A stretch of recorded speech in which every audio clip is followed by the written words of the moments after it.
Slow down anak, baka madapa ka. Paalala ni Sari sa anak. Ngunit sa isang iglap, bago pa man siya muli makapagsalita, tumakbo ang bata ng diretso sa kabilang side ng runway. Elian! Sigaw ni Sari ngunit huli na. Nabangga ng bata ang isang piloto na noon ay naglalakad habang may hawak na flight plan folder. Natumba ang bata. Napahinto naman ang piloto at agad na yumuko para tulungan ang batang lalaki. Oh, I'm sorry. Are you okay, little one? Dahan-dahan na ilalalayan ng piloto ang bata na tumayo. Ngunit nang mapatingin ito sa mukha ng bata, biglang tumigil ang lahat. Parang may malamig na tumaloy sa kanyang ugat. Dahan-dahan niyang tinanggal ang kanyang salamin. Halos hindi makahinga. No way. Bulong niya sa sarili. Imposible. Kamukhang kamukha ng pilotong babaeng lalaking nabangga.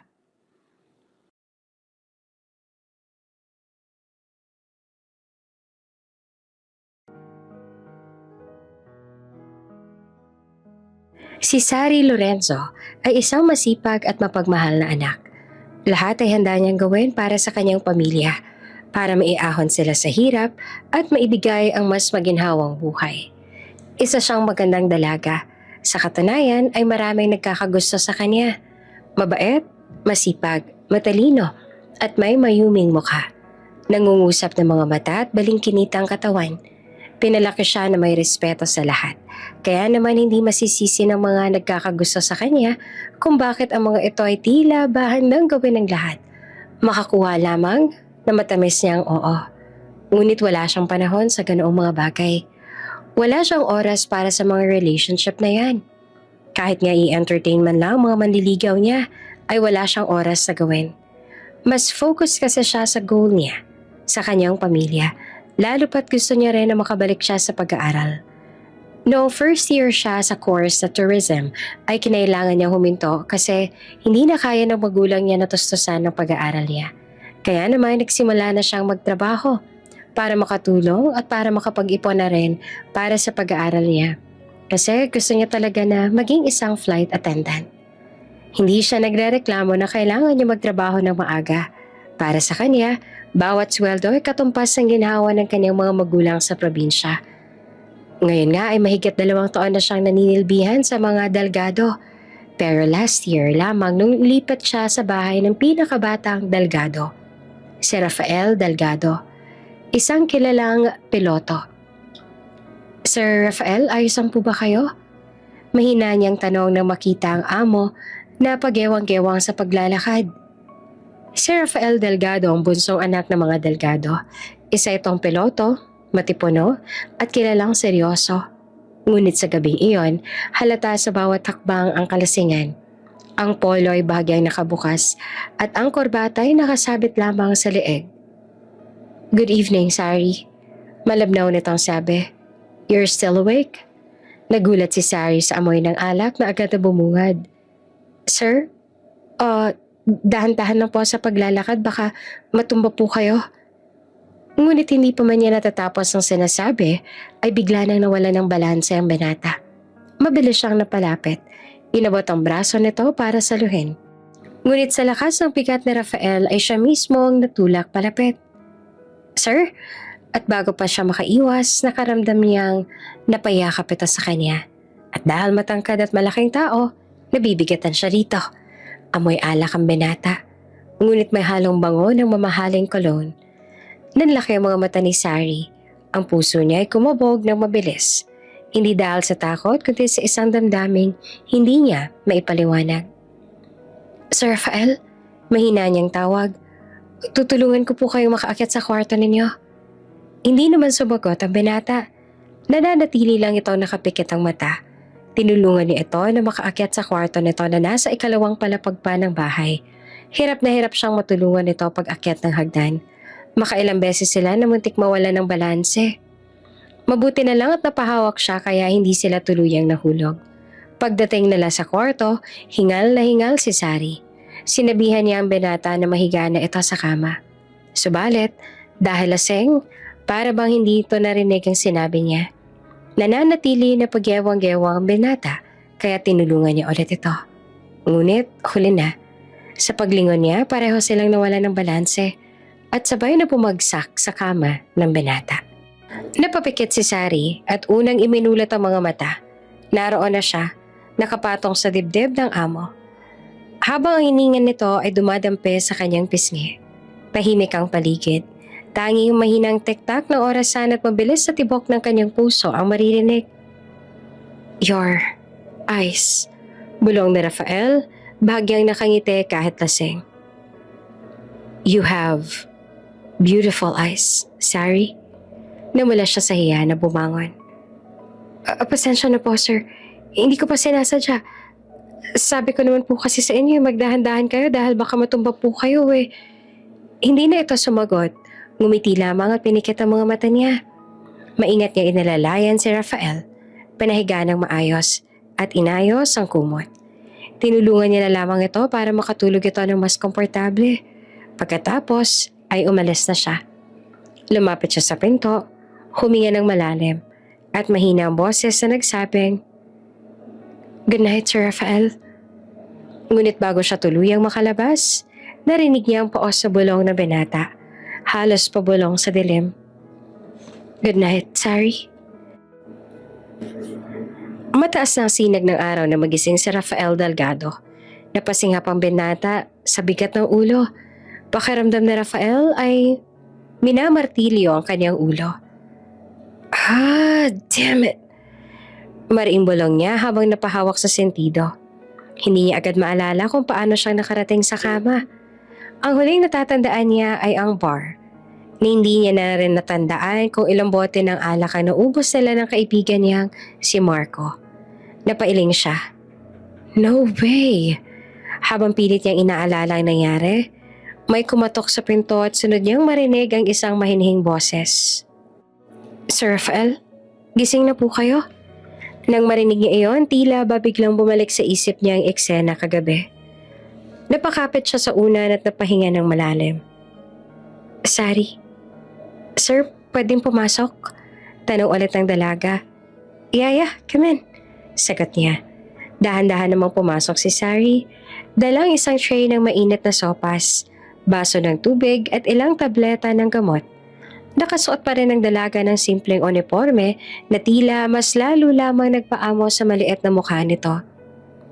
Good morning, sir. Bati nito, hindi makatingin ng diretsyo. Masakit pa po ba ang ulo ninyo? Yes, actually pakiramdam ko parang minamartilyo yung ulo ko ngayon. Pag-amin ni Rafael. Eto pong soup, mainit pa. Makakatulong po ito sa hangover ninyo. Tahimik lamang si Rafael habang pinapanood ang dalaga. Lumapit ang dalaga at nilagay sa bedside table ang dala nitong tray. Napakaingat ng kilos nito. Takot na baka matapon ng dala. Mainit pa man dahil nakikita niya pang umuusok ito, napapangiti si Rafael. She's really something, naisip na Rafael. Walang bahid ng arte ang dalaga, pero may kakaibang ganda. Iyon bang natural lang? Sir, eto na rin ang gamot ninyo. Ani, Sari. Pagkatapos pong kumain, inumin niyo po ito para po maibsan ang sakit ng ulo ninyo. Tumango si Rafael. Thank you. Ngumiti lamang ang dalaga. By the way, alam mo ba kung paano ako napunta dito kagabi? Lasing po kayo kagabi, sir.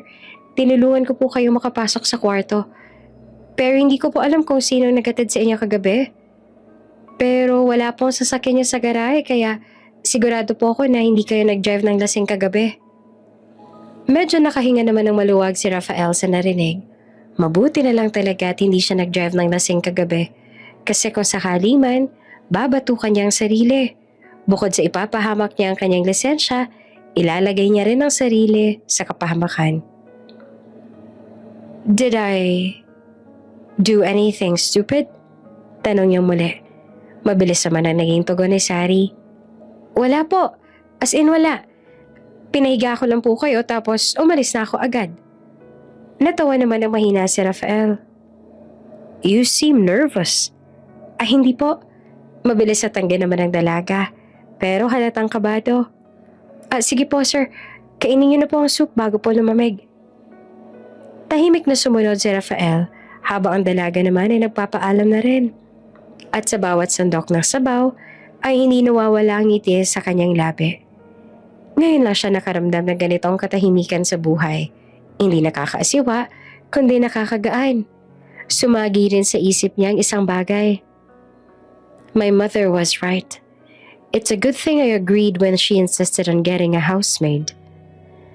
Dapat ay sa pangunahing mansyon nagtatrabaho si Sari sa tahanan ng kanyang mga magulang.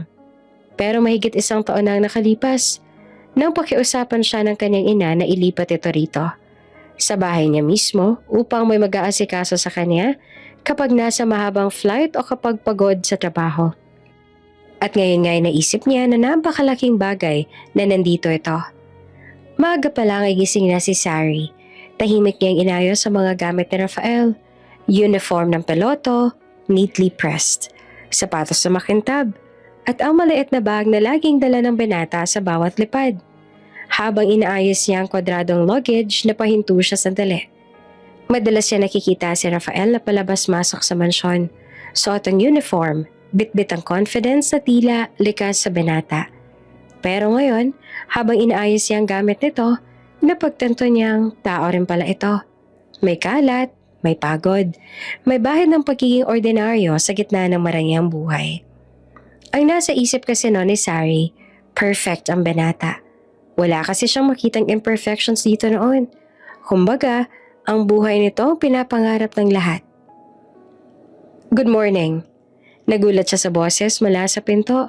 Si Sir Rafael halatang bagong gising. Suot pa ang simpleng white shirt. Good morning po. Sagot niya naman agad. What are you doing? Inaayos ko lang po yung gamit niya para sa flight. You don't have to do that all the time. I can handle it. Nito. Umiling naman si Sari. Hindi po, trabaho ko po ito. Tsaka ito rin po ang bilin sa akin ng Ma'am Olivia para raw po hindi na kayo mahirapan. Napatango si Rafael at naisip nito kung gaano ka-dedicated ang dalaga sa trabaho nito.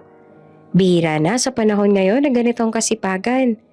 Si Rafael kasi ang tipo ng boss na wala namang pakialam kung ginagawa ng kasambahay ng maayos ang trabaho nito, kaya kung ibang tao lang si Sari, siguro ay inaabuso na nito ang kabaitan ng boss at ang pagiging walang pakialam nito sa mga bagay-bagay. But Sari is just different.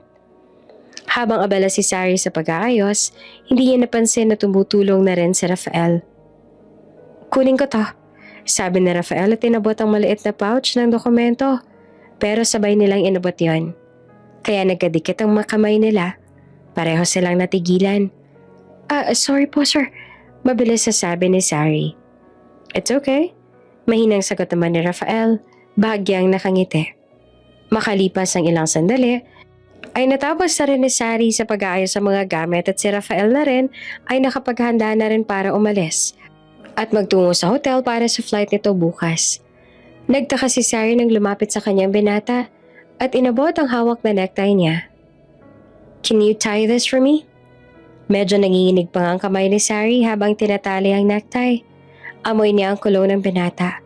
Halong sandalwood at mint at bawat paglapit nila ay parang pinipigilan niyang huminga ng malalim. Tahimik lang si Rafael, nakatingin sa kanya. Hindi naman ito napigilang mapansin kung gaanong kaseryosong mukha ng dalaga sa ginagawa. Para bang isang simpleng necktie ay isang misyon na dapat magtagumpay. Nang mapagtanto na Rafael na tumagal na ang titig nito sa dalaga, ibinaling na nito ang tingin sa iba at inayos na lamang ang suot na wristwatch. Perfect. Bulong ni Rafael nang matapos ito. Thank you, Sari. Pagkatapos ng ilang sandali, lumabas sa ulit si Rafael, bitbit ang bag, handa na sa biyahe. Babalik ako sa 3 araw. Sabi nito, take care of yourself, okay? Tawagan mo ako si mommy kapag nagka-problema dito sa bahay. Ngumiti naman si Sari. Opo, kayo rin po, sir. Pinagmasdan ni Sari ang papalayong sasakyan ni Rafael. Naiwan siya mag-isa sa mansyon dahil dadalawa lamang sila dito. Nag-iisang staff lang kasi si Sari sa bahay ni Rafael dahil lagi ring nasa trabaho ang binata. Madalas siyang mag-isa sa bahay, kaya nakasanayan na iyon ni Sari. Sa katunayan, nitong nagdaang buwan lamang naging madalas ang binata sa bahay Umuuwi ito afternoon duty at minsan ay sa bahay na rin nagde-day off. Nung bago pa lamang kasi siya dito ay halos once a month lang umuwi ang binata kaya daig pang siyang may-ari ng bahay. Samantalang paglapag naman ng eroplano sa Dubai, diretso agad sa pilot lounge si Rafael. Habang abalang ibang crew sa pag-aayos ng mga gamit, lumapit ang co-pilot at kaibigan niyang si Marco, sabay tapik sa balikat niya. Hey Raf! May pilyong ngiti sa labi nito. Let's go grab a drink tonight. There's this girl. Beautiful. Classy. Been asking about you for months now. Umiling si Rafael habang inaabot ang flight report. No man, I'll pass. I'm heading straight to the hotel. I'm exhausted. Natapos ang kilay ni Marco.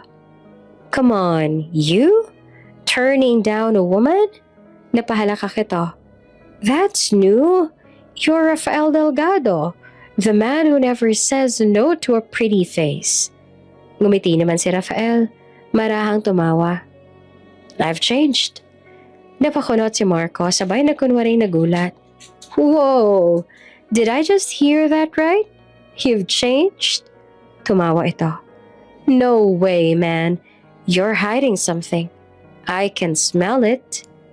What are you talking about? Tanong ni Rafael. I knew it. Sigaw ni Marco sabay turo sa kanya. You're seeing someone. You've been acting weird lately. Always in a good mood. Always smiling for no reason. You even stopped flirting with the flight attendants. Who is she? Umiling si Rafael. You've been watching me too closely, Marco. Maybe you're the one who's into me. Huh, funny. Sagot ng co-pilot sabay sika sa kanya. Come on, man. You can tell me. Is she one of the crew? Ground staff? Or maybe someone waiting for you back home? Tahimik si Rafael sandali. Ang totoo, sumagi sa isip niya ang imahe ni Sari.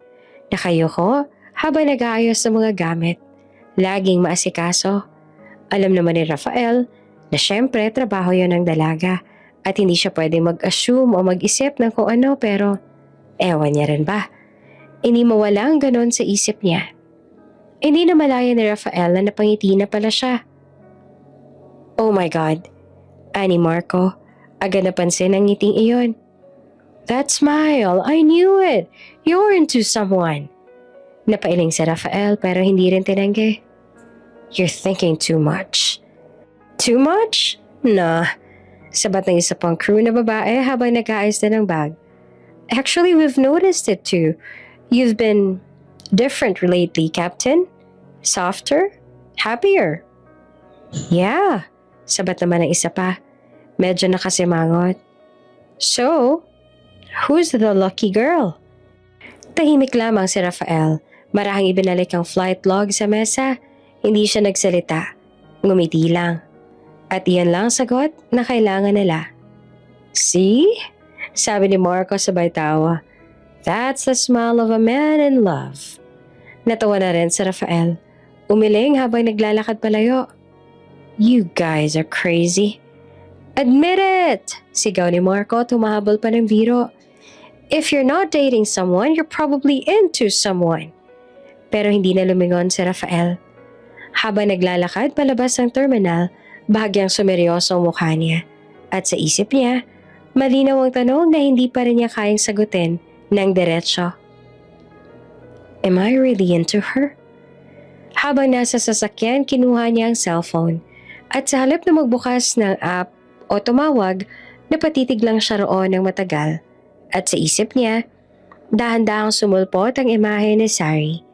Napangiti siya nang muli nang mahuli ang sarili na kangiti at marahan siyang napailing. Maybe I really have changed.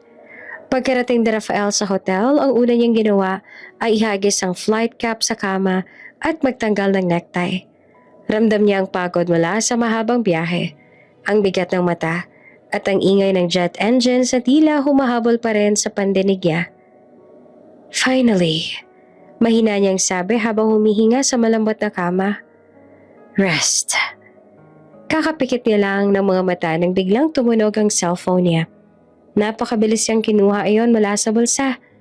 At nang makita kung sino ang tumatawag, bahagyang kumislot ang sulok ng labi niya. Sari calling. Hindi niya alam kung bakit pero agad siyang napangiti. Mabilis pa sa 4:00 na sinagot niya ang tawag. Hello? Malambing na bati ni Rafael na hindi nga napagtanto ni Rafael kung gaanong kalambing ang tono ng boses niya. Is there something wrong?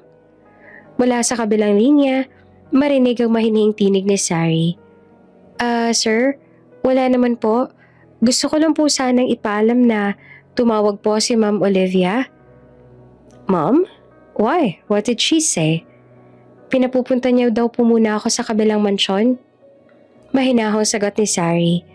May party raw po kasi sa susunod na araw, kailangan po nila ng tulong. Pero tapos naman na po ako sa mga gawain dito sa bahay kaya magpapaalam po sana ako kung pwede pumunta ron ngayon para makatulong. Tahimik sandali si Rafael at sa hindi maipaliwanag na dahilan, gusto niyang mapanatili ang tawag ng mas matagal. Hindi niya alam kung dahil ba sa boses nito o sa paraan ng paggalang at lambing na laging dala ni Sari sa bawat salita. Sagot niya sa huli. Of course, go ahead. Just take care of yourself, alright? Salamat po, sir. Sabi ni Sari. Oo nga pala, sir. Baka po tanungin po ulit ako ni Ma'am Olivia mamaya. Kamusta po ang flight ninyo? Hindi man aminin ni Rafael pero medyo disappointed siya na kaya lang nagtatanong ang dalaga para may sabihin sa kanyang ina. Hindi dahil sa interesado talaga itong malaman. It was fine.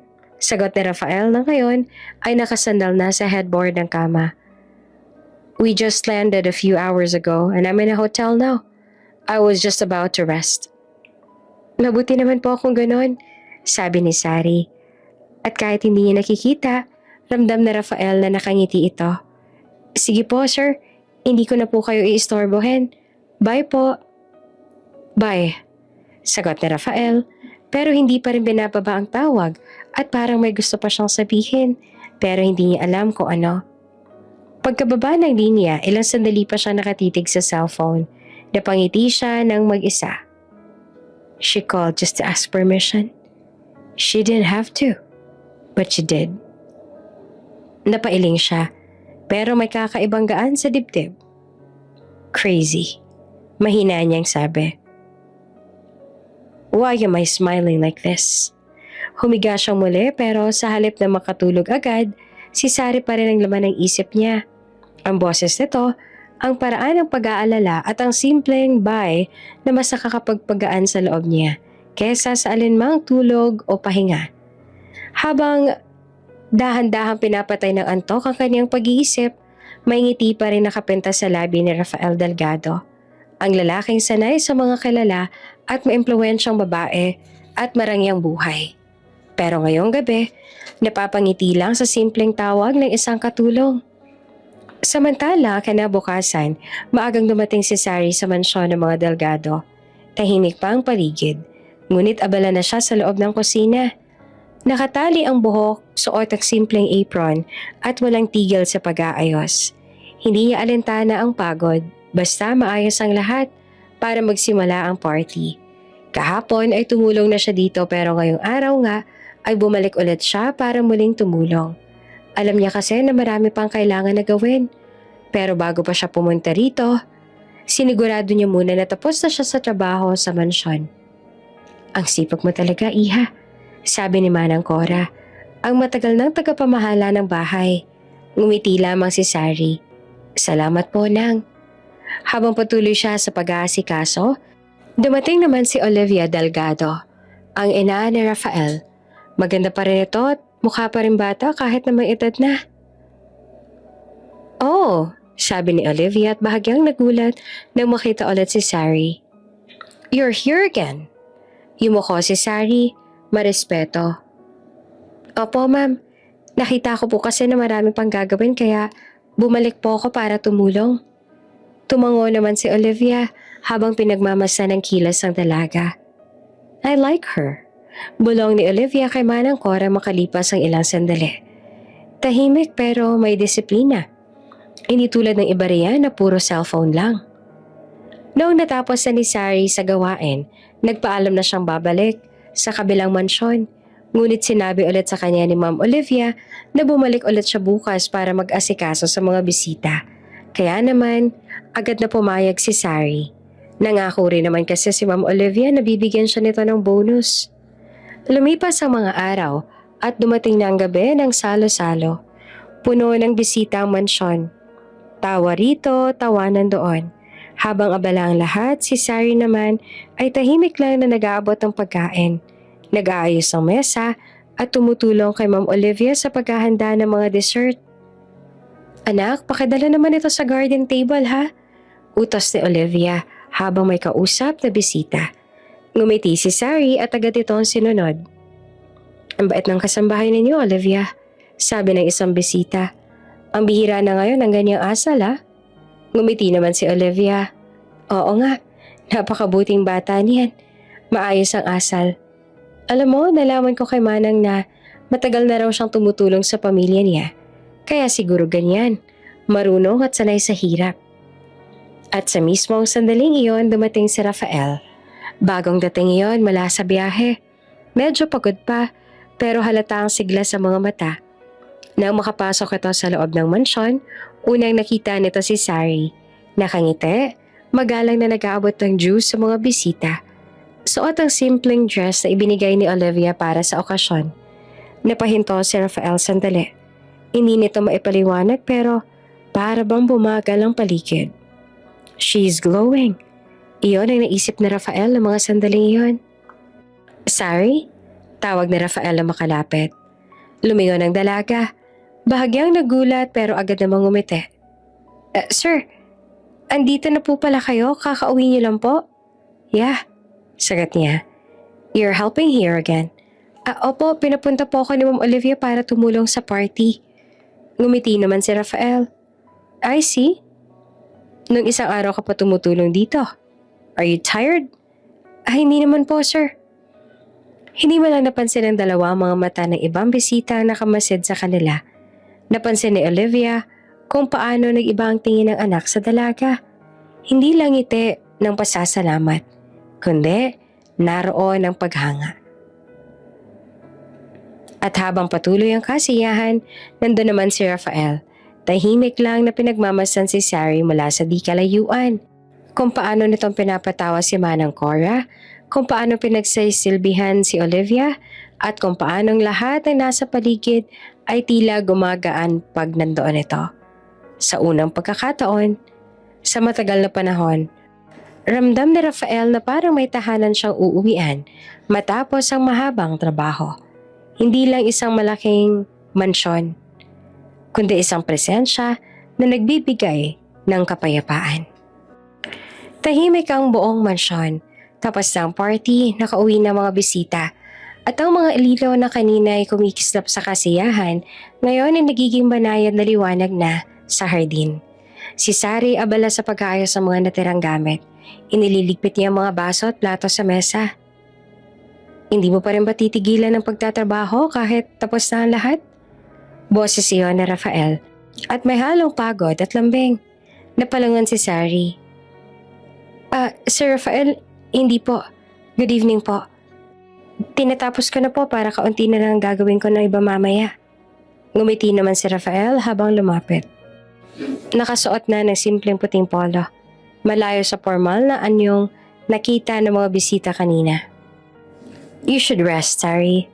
You've been working all day." Umiling si Sari. Mahina ang tawa. "Okay lang po ako, sir. Hindi po ako mapalagay kapag may nakikita akong kalat." Nagkatinginan silang dalawa. Isang sandali tila huminto ang oras. Wala nang natawa si Rafael. Pumayag na lamang siya. "Mind if I stay here?" Tanong ni Rafael habang tinitingnan ng mga bituin. "Hindi po, sir." Sagot ni Sari na marahang umiti. Tahimik sila ilang sandali. Tanging hampas na ng hangin at tunog ng mga kuliglig ang maririnig. Hanggang sa si Rafael na ang unang nagsalita. "You know," sabi nito, "I used to think this house was too big for us. Mula nang umalis sa mga kapatid ko at nagkaroon ng sarili nilang pamilya, Halos kami na lang lagi ng magulang ko dito. But they're always busy with work and business. Parang kahit ang daming tao na nagtatrabaho dito, lagi ako mag-isa. Nung nagkaroon ako ng trabaho, nagpa siya akong lumipat sa mas maliit na tahanan. So I wouldn't feel that way. Pinili ko rin noon na tumira mag-isa sa bahay ko. Hindi ako nag-hire ng maids ng kung ano. Ayoko masanay na may kasama. Napalingon si Sari na may halong pagtataka at pag-aalala na rin sa mga mata. Bakit po?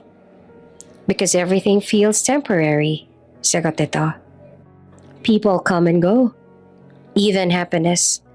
Ayoko nang maramdaman ng maiwan katulad ng kung paano ako iniwan ng mga kapatid ko nung nagkaroon na sila ng sarili nilang pamilya. Sanay na sanay ako na lagi silang nariyan sa tabi ko. Then suddenly, one by one they moved out. Tumingin si Sari sa kanya at saglit na natahimik bago sumagot.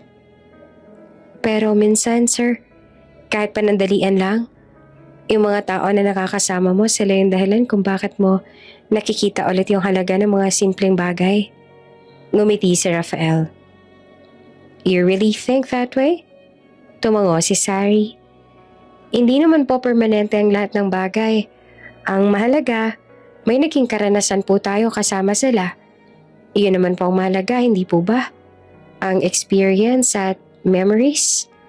Umalis man po sila. At least may masaya tayong memories kasama sila.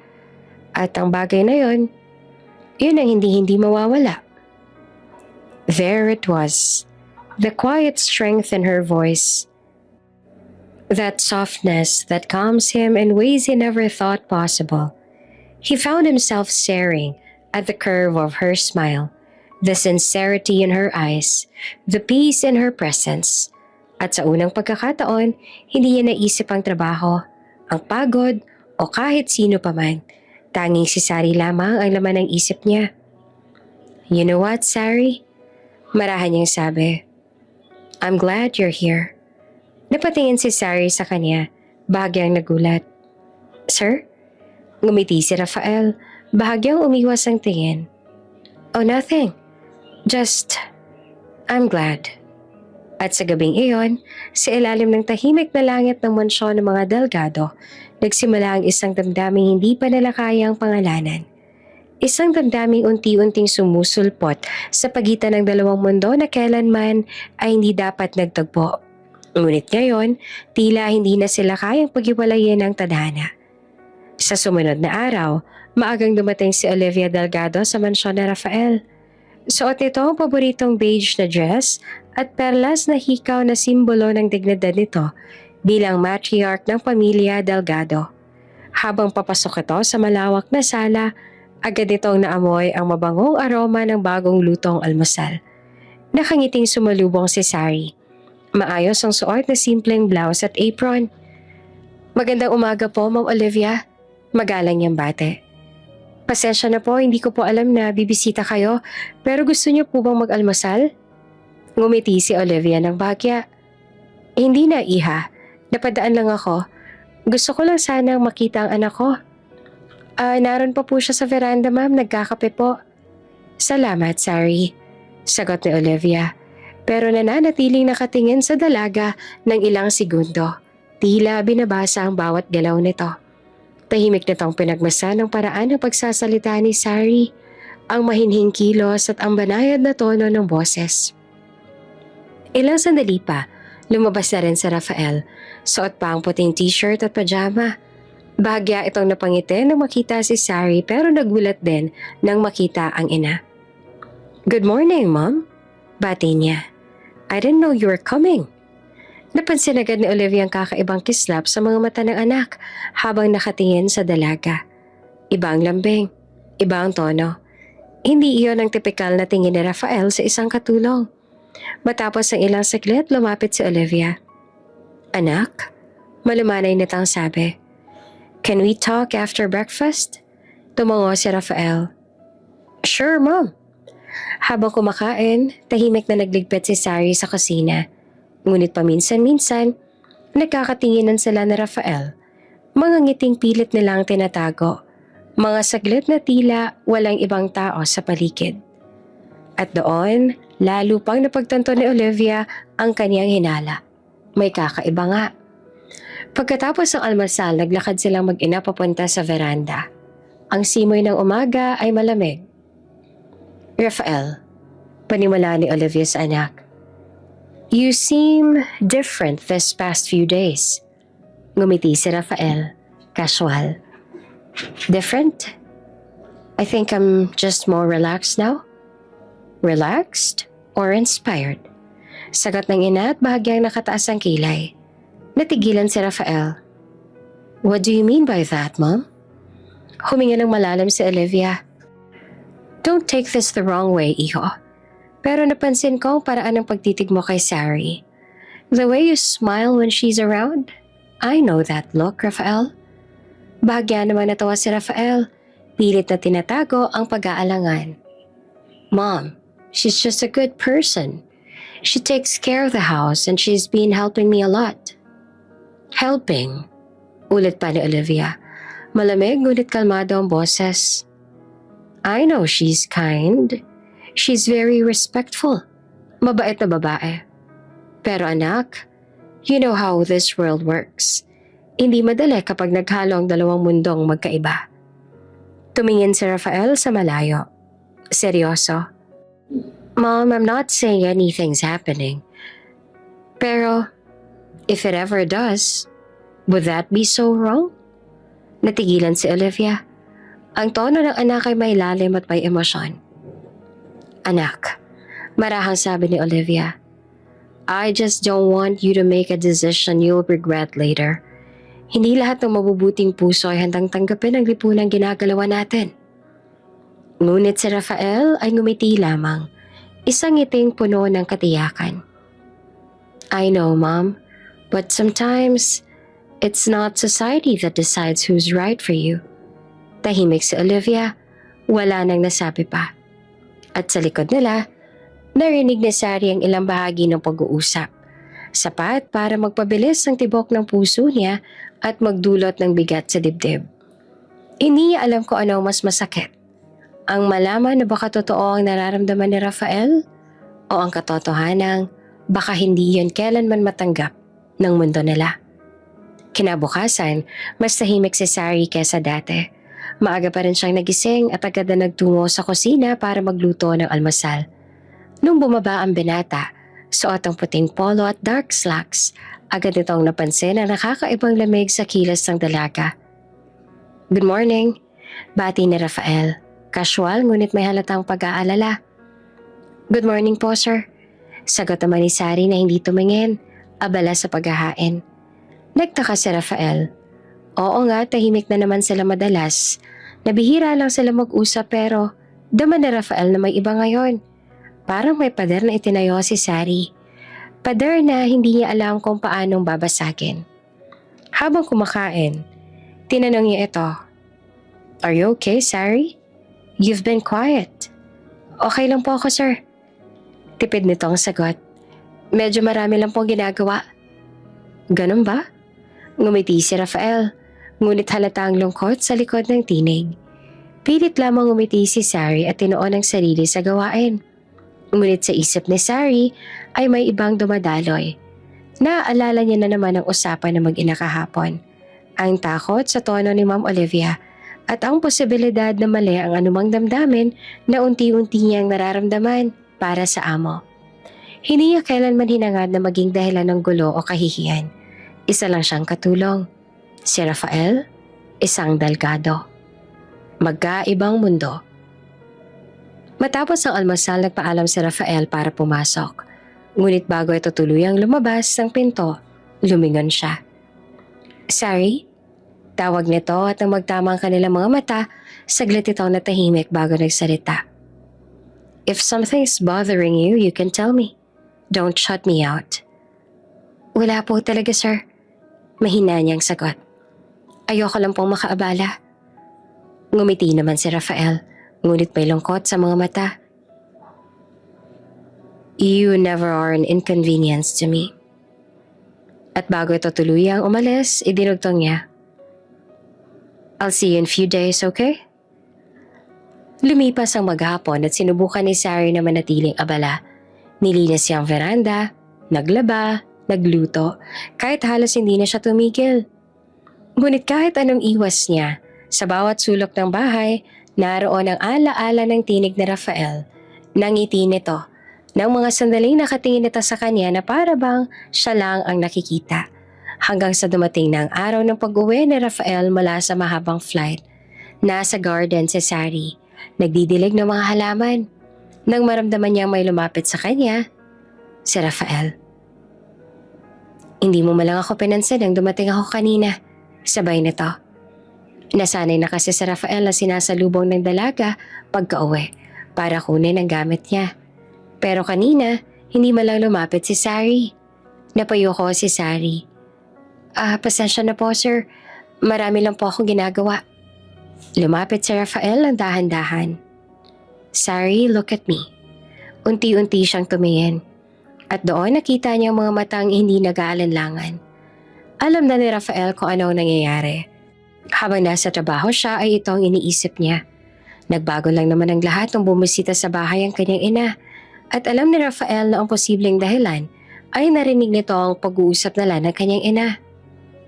I don't know what you heard, sabi ni Rafael.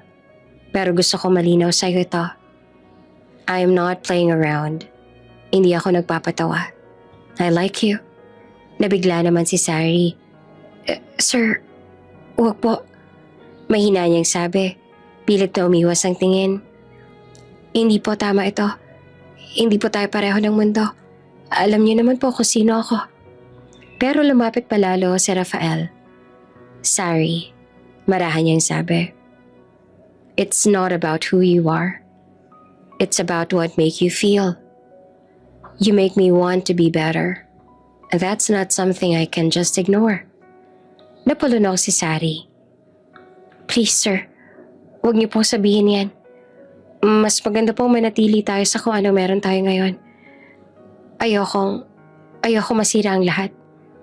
Tahimik si Rafael ng ilang segundo, pero hindi niya inalis ang titig sa dalaga.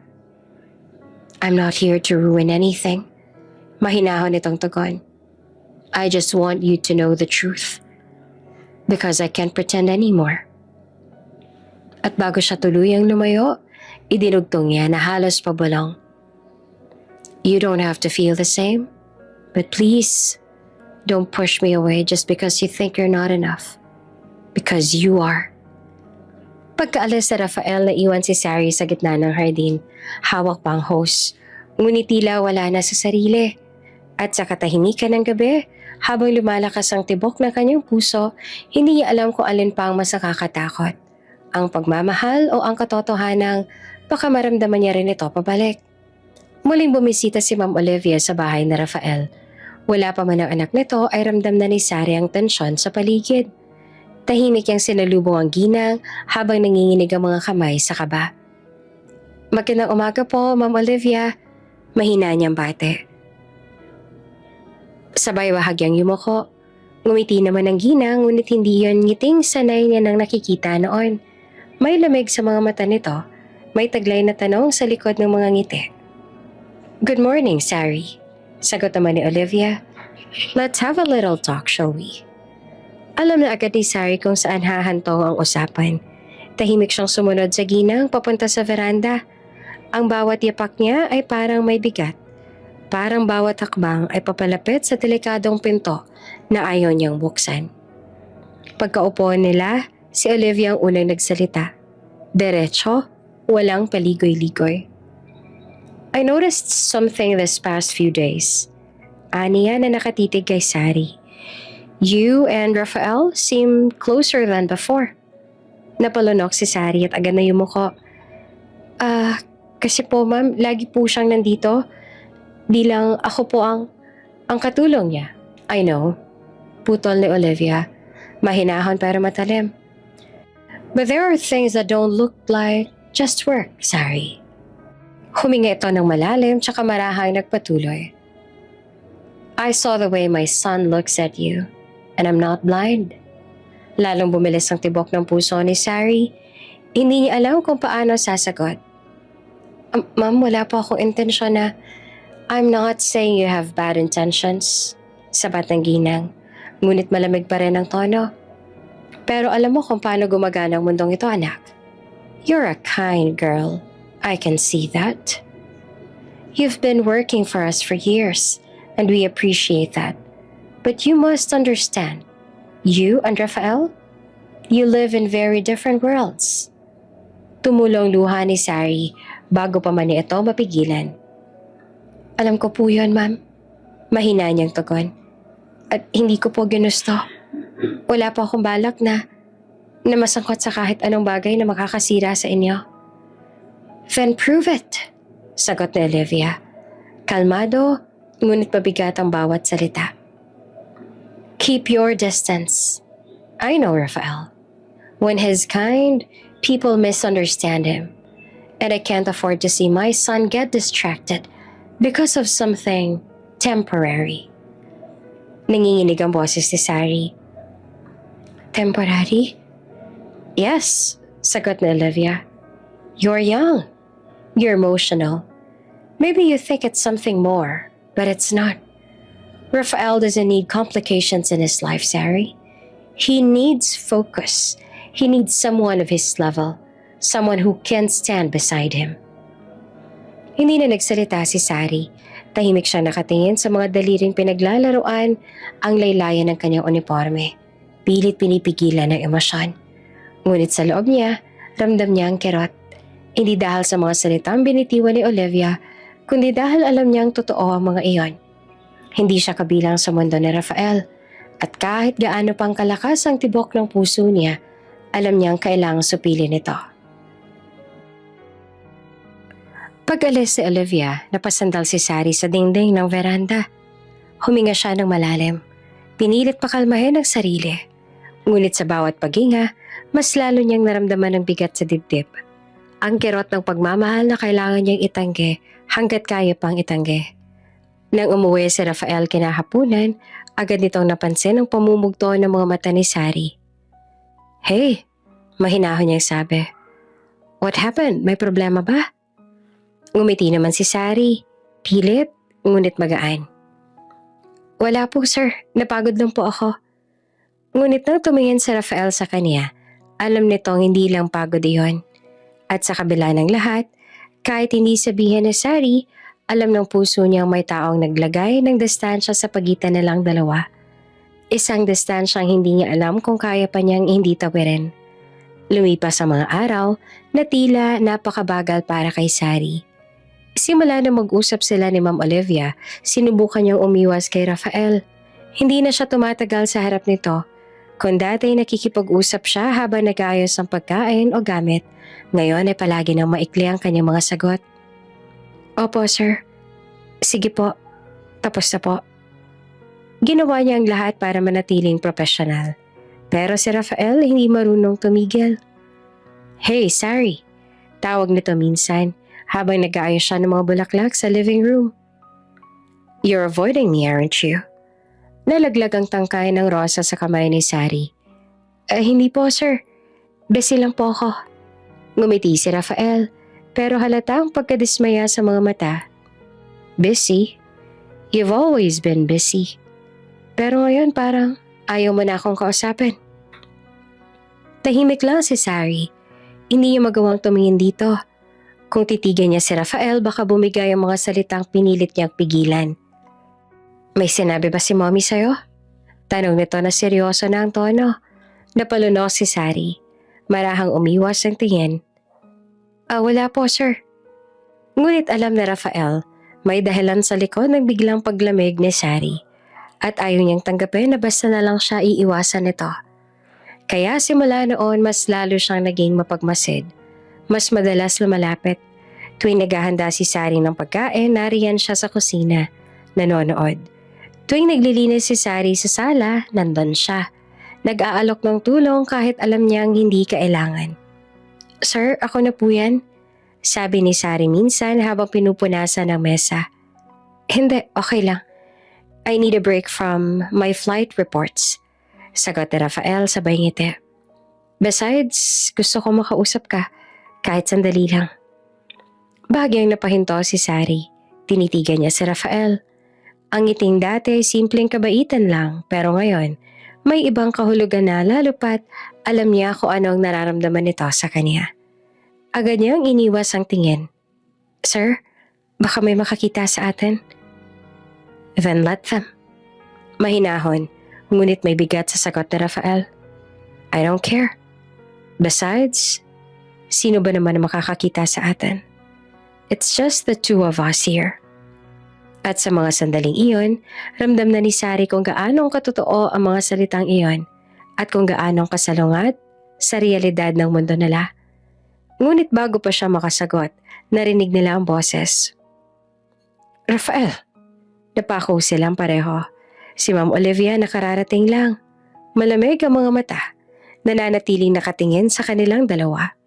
Agad na umatras si Sari, halos mabitawan ng hawak. Ma'am? Hindi nagsalita si Olivia. Dahan-dahan itong lumapit. Bawat hakbang ay nagdadala ng bigat sa hangin. Lumingon ito kay Rafael. I thought we've already talked about this. Napatingin si Rafael sa ina. Walang bakas ng takot pero halatang may tensyon sa panga nito. We were just talking, Mom. Mahinahon niyang sabi. Talking? Ulit ni Olivia na matalimang tingin.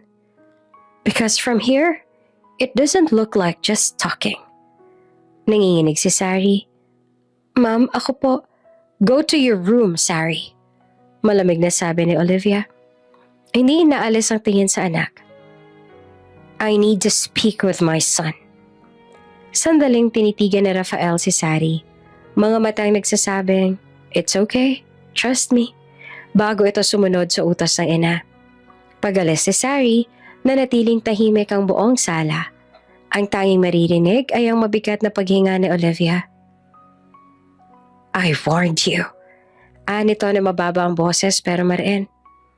Rafael, this is not something you can play around with. I'm not playing around, Mom. Sagot ng binata. Mariin din ang tono. Hindi mo siya kilala. She's not like what you think. Exactly. Mariing sagot ng ginang. She's not like us. And that's the problem. Simula noon lalo nag-iba ang ihip ng hangin sa mansyon. Tahimik si Sari. Hindi na siya ganun kakomportable tuwing magkasama silang dalawa. Kung dati natural lang ang pag-uusap nila, ngayon ay palagi nang may pagitan. May alanganang espasyo na parang pader na naghihiwalay sa kanilang dalawa. Kapag tinatawag niya si Rafael, tila lagi nagmamadaling umiiwas. Sir, may gagawin pa po ako sa kusina. O kaya, Sir, tapos na po ako maglinis sa sala. Ang madalas niyang dahilan. At kapag napapatingin ito sa kanya, mabilis niyang iniiwas ang mata. Natatakot na baka mabasa nito ang laman ng kanyang damdamin. Ramdam na Rafael yon. Ramdam niyang parang lumalayo si Sari. At sa hindi niya maipaliwanag na dahilan, nasasaktan siya. Kaya isang araw napagdesisyonan niyang siya naman muna ang dumistansya. Maybe this is for the best. Bulong na Rafael sa sarili. If she's uncomfortable, I shouldn't make things harder for her. Pagkalipas ng ilang araw matapos ang mahabang flight mula Singapore, magkasamang kumain sina Rafael at ang kanyang co-pilot na si Marco sa airport lounge. Tahimik si Rafael habang abala naman si Marco sa pagkain ng sandwich. Napansin ng kaibigan ang lungkot sa mukha ng binata. Man, you look like someone just crashed your plane. Biro pa ni Marco sabay tawa. Hindi naman sumagot si Rafael. Umiling lang ito at uminom ng kape.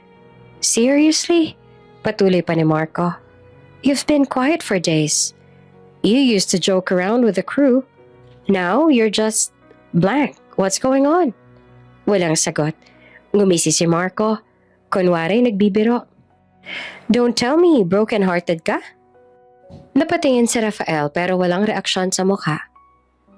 Oh damn, sabi ni Marco na natawa. Tama nga ako. Gusto mo ba kitang ireto sa babae? Flight attendant friend ko, maganda, mabait. Single para mabilis lang na makamove on. Umiling si Rafael. No, I'm good. Come on, Raf. Hindi pwedeng puro trabaho lang. Mas lalo ka mahihirapan na makamove on yan.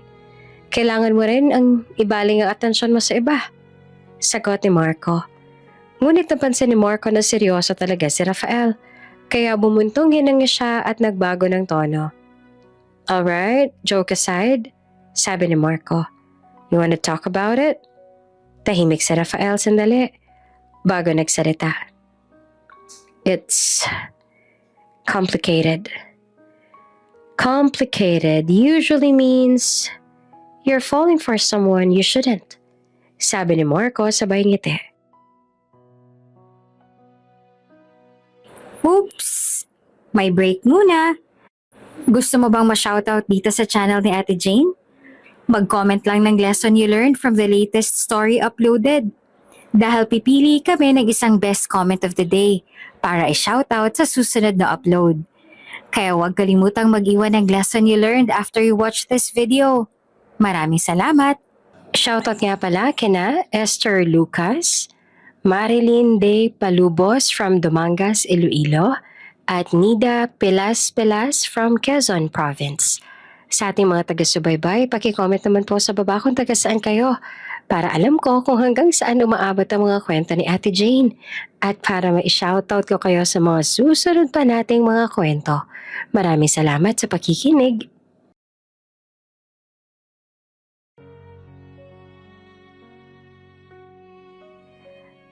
Rafael gave a small, bitter laugh. Yeah, that's exactly what it is. Sandali ang natahimik si Marco.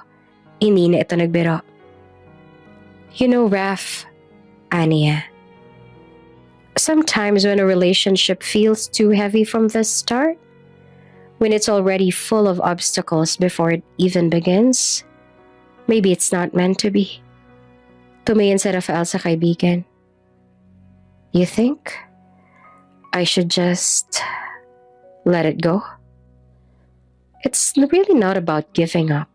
Sagot ni Marco, seryoso na. It's about protecting yourself and her. If you think you'll just hurt each other in the end, it's better to stop before it even starts. The world's not kind to love. That's complicated. Tahimik si Rafael. Ang mga salitang iyon ay dumiretso sa puso niya. Ngunit sa ilalim ng lahat ng kaniyang pag-aalinlangan, may isang katotohanang hindi niya kayang itanggi. Na kahit anong paglayo niya, si Sari pa rin ang laman ng bawat sandali ng kanyang isipan. At sa kabilang panig naman ng lungsod, si Sari ay nasa kusina, nakaupo at tahimik na nakatitig sa tasa ng tsaa. Hindi niya maipaliwanag ang bigat sa dibdib niya. Ilang araw ng pilit pinipigilan ni Rafael ang sarili. Sinubukan niyang abalahin ang isip sa trabaho. Lumipad ng mga madalas. Tinanggap kahit mga extra flight. Umuwi ng late. Pero kahit gaano siyang ka-busy, hindi niya magawang takasan ng isang bagay. Ang nararamdaman niya para sa dalaga. Kaya kahit sinabi niya sa sarili na lalayo muna siya, hindi pa rin siya mapakali. That night, he booked an early return flight. 2 days earlier than planned. Pagdating niya sa mansyon, madalim pa. Ilang ilaw lang bukas, tahimik. Dumaan siya sa hallway at bago pa man siya makarating sa hagdan, narinig niya na ang kaluskos mula sa kusina. Doon niya nakita si Sari, nakatayo sa harap ng mesa, abala sa pag-aayos sa mga bulaklak sa florera. Simple lang ang suot nito, plain shirt at apron. Pero sa paningin ni Rafael, para bang lumiwanag ang buong lugar. Hindi niya napigilang umiti. Hindi ka pa ba natutulog? Mahina niyang tanong. Nagulat naman si Sari at halos nabitawan ng hawak. Sir Rafael, gulat niyang sabi. Akala ko po sa susunod na araw po kayo darating. Nagkibit balikat si Rafael. Pilit na pinapakalma ang sarili. I decided to come home early. Namiss ko yung bahay. Mas tahimik kasi rito. Sabay titig niya sa flash. And maybe, I missed someone here too. Agad na umiwas ang tingin si Sari. Ganun po ba sir? Mukhang pagod nga po kayo. Paghahanda ko po kayo ng pagkain, baka gutom na kayo. Ngunit bago pa man makatalikod si Sari, hinawakan ni Rafael ang kanyang braso. Marahan, hindi mapilit. Ngunit ramdam niya ang bigat ng bawat segundo. Sorry. Ang tinig ni Rafael ay mababa, halos pabulong, pero puno ng emosyon. Did I do something wrong? Nanlaki ang mga mata ni Sari. Po? Ever since that night, patuloy na Rafael. You've been avoiding me. You don't look at me the same way anymore. I just wanna know why. Hindi naman agad nakasagot si Sari. Ang dibdib niya ay parang kumakabog ng mabilis. Sir, wala po kayong kasalanan. Ako lang. Siguro, I'm just trying to remind myself of where I stand. Where you stand. Mahinang ulit na Rafael. Nakatitig pa rin sa kanya. Opo. Dito. Sabay turo ni Sari sa sarili.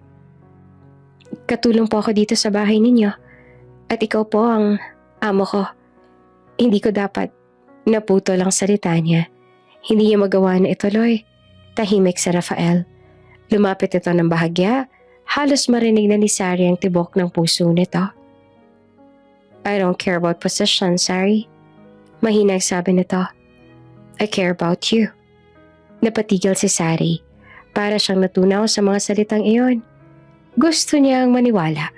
Gusto niyang yakapin ang sandaling iyon. Pero alam niyang mali. Please, huwag niyo pong sabihin yan, sir. Halos pabulong niyang sabi. Nanginginig ang tinig. Baka kung ano pa sabihin ng mga tao. Baka lalo lang tayo masaktan. Huminga ng malalim sa Rafael. He wanted to argue. To tell her that he didn't care about anyone else. Pero nang makita nito ang takot sa mga mata ni Sari, napigilan ni Rafael ang sarili. Marahan din binitiwan ni Rafael ang kamay ng dalaga. You're right. Bulong ni Rafael. Halos punit ang boses. Maybe it's better this way. Tumango si Sari. Pilit na umiti. Salamat po sa pag-unawa, sir. At dahan-dahan na siyang lumayo. At hindi na lumingon. Si Rafael naman ay naiwan sa gitna ng kusina. Tahimik, pinagmamasdan ng bawat hakbang na palayo sa kanya.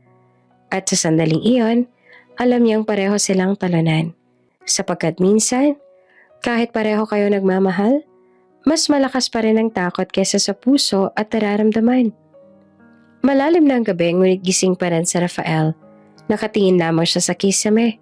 Pinipilit kumbinsihin ng sarili na kaya niyang makalimot.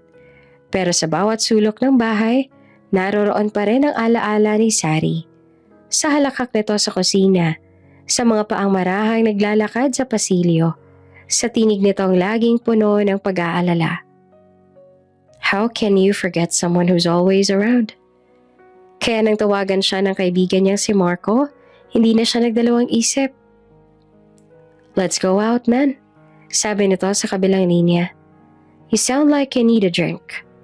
At doon nga siya natagpuan ni Marco sa isang bar na tahimik na umiinom sa tabi. Pilit tinatago ang bigat sa dibdib. Still thinking about her? Tanong ni Marco habang pinupuno ang baso ni Rafael. Walang sagot si Rafael. Tumingin lang siya sa inumin at marahang umiti. Maybe I'm just not used to feeling this way. Napabunto ang hininga si Marco. You're not the first, Raf. You're just in love. And it hurts because you can't have her. Naging tahimik si Rafael.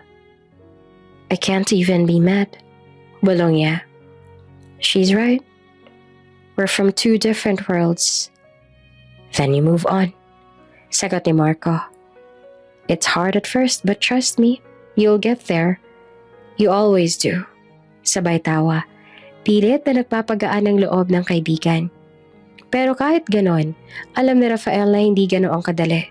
Ininom niya ang alak na parang iyon lang ang paraan para manahimik ang puso niya. Hanggang sa tuluyan na siyang nalasing. Pag uwi niya sa mansyon, halos hindi na siya makalakad na maayos. Pinahatid lang siya ni Marco sa taxi driver kasi pareho na rin silang lasing.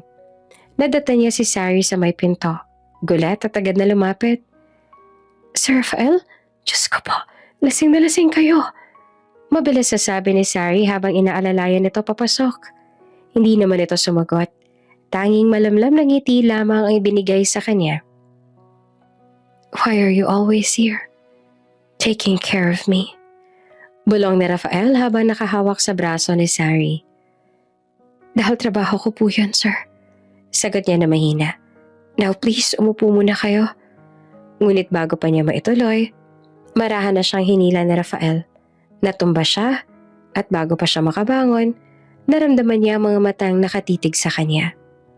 Malambing, mapanganib, puno ng mga salitang hindi nasabi. Don't call me sir right now. Bulong nito, halos pakiusap. Just, Rafael. Napakapit si Sari sa dibdib nito. Ramdam mo mabilis sa tibok ng puso. Alam niyang mali. Alam niyang dapat siyang tumayo at lumayo. Ngunit sa gabing iyon, pareho silang napagod kakasubok na umiwas at limutin ang alinman sa nadarama nila. Pareho silang sugatan. Parehong nangungulila. At sa ilalim ng katahimikan ng gabi, hindi nila napigilan ang sarili. Ang mga pusong pilit nagtatago ay tuluyang bumigay. At sa unang pagkakataon, ang distansyang matagal na lang pinipigilan ay tuluyang nabura. Ang liwanag ng umaga ay marahang sumilip sa mga kortina ng silid. Tahimik ang paligid. Warang huminto ang oras. At sa pagitan ng katahimikan, unti-unting dumilat si Sari. Saglit siyang hindi gumalaw. Ang unang naramdaman niya ay init ng bisig na nakayakap sa kanya. Napakabilis ang tibok ng puso niya nang mapagtanto kung nasan siya. Nasa tabi niya si Rafael. Mahimbing pa itong natutulog. Magulo ang buhok. Pero para kay Sari, ang bawat segundo ng pagising ay tila hampas ng katotohanan. Agad siyang bumangon. Marahang tinakpan ng sarili ng kumot at pilit na pinapakalma ang nanginginig niyang mga kamay. Diyos ko, anong nagawa ko? Nagtungo siya sa gilid ng kama, kinuha ang damit na suot kagabi at marahang isinuot iyon. Ramdam niya ang bigat sa dibdib. Hindi lang hiya, kundi takot. Takot sa mga mata ng iba, sa posibleng mangyari. At higit sa lahat, takot sa nararamdaman niya para sa lalaking hindi niya dapat manahal. Maya-maya ay narinig niya ang paos na tinig ni Rafael. Sari. Napalingon siya. Nakaupo ito sa kama, hawak ang noo. Halatang may hangover pa. Pero ang mga mata nito ay gising na gising, puno ng tanong at pagsisisi. About last night? Mahina nitong sabi. Ay, agad siyang sumingit. Wala pong nangyari. Mabilis siyang tugon, bagaman nanginginig ang tinig. Kalimutan niyo na lang po yun, Sir Rafael. Please. Tila nagising si Rafael sa tawag na iyon. Sir Rafael, isa iyong paalala na kahit anong lapit nila kagabi, may hangganan pa rin ang mundo nila. Tama ka. Bulong ni Rafael na halos hindi makatingin. Pero Sari, I can't just pretend it didn't mean anything. Napapikit si Sari, pilit na pinipigil ang luha. Please, sir. Wala po dapat magbago. Isa lang po akong katulong. Kayo, amo ko. Walang dapat na masira.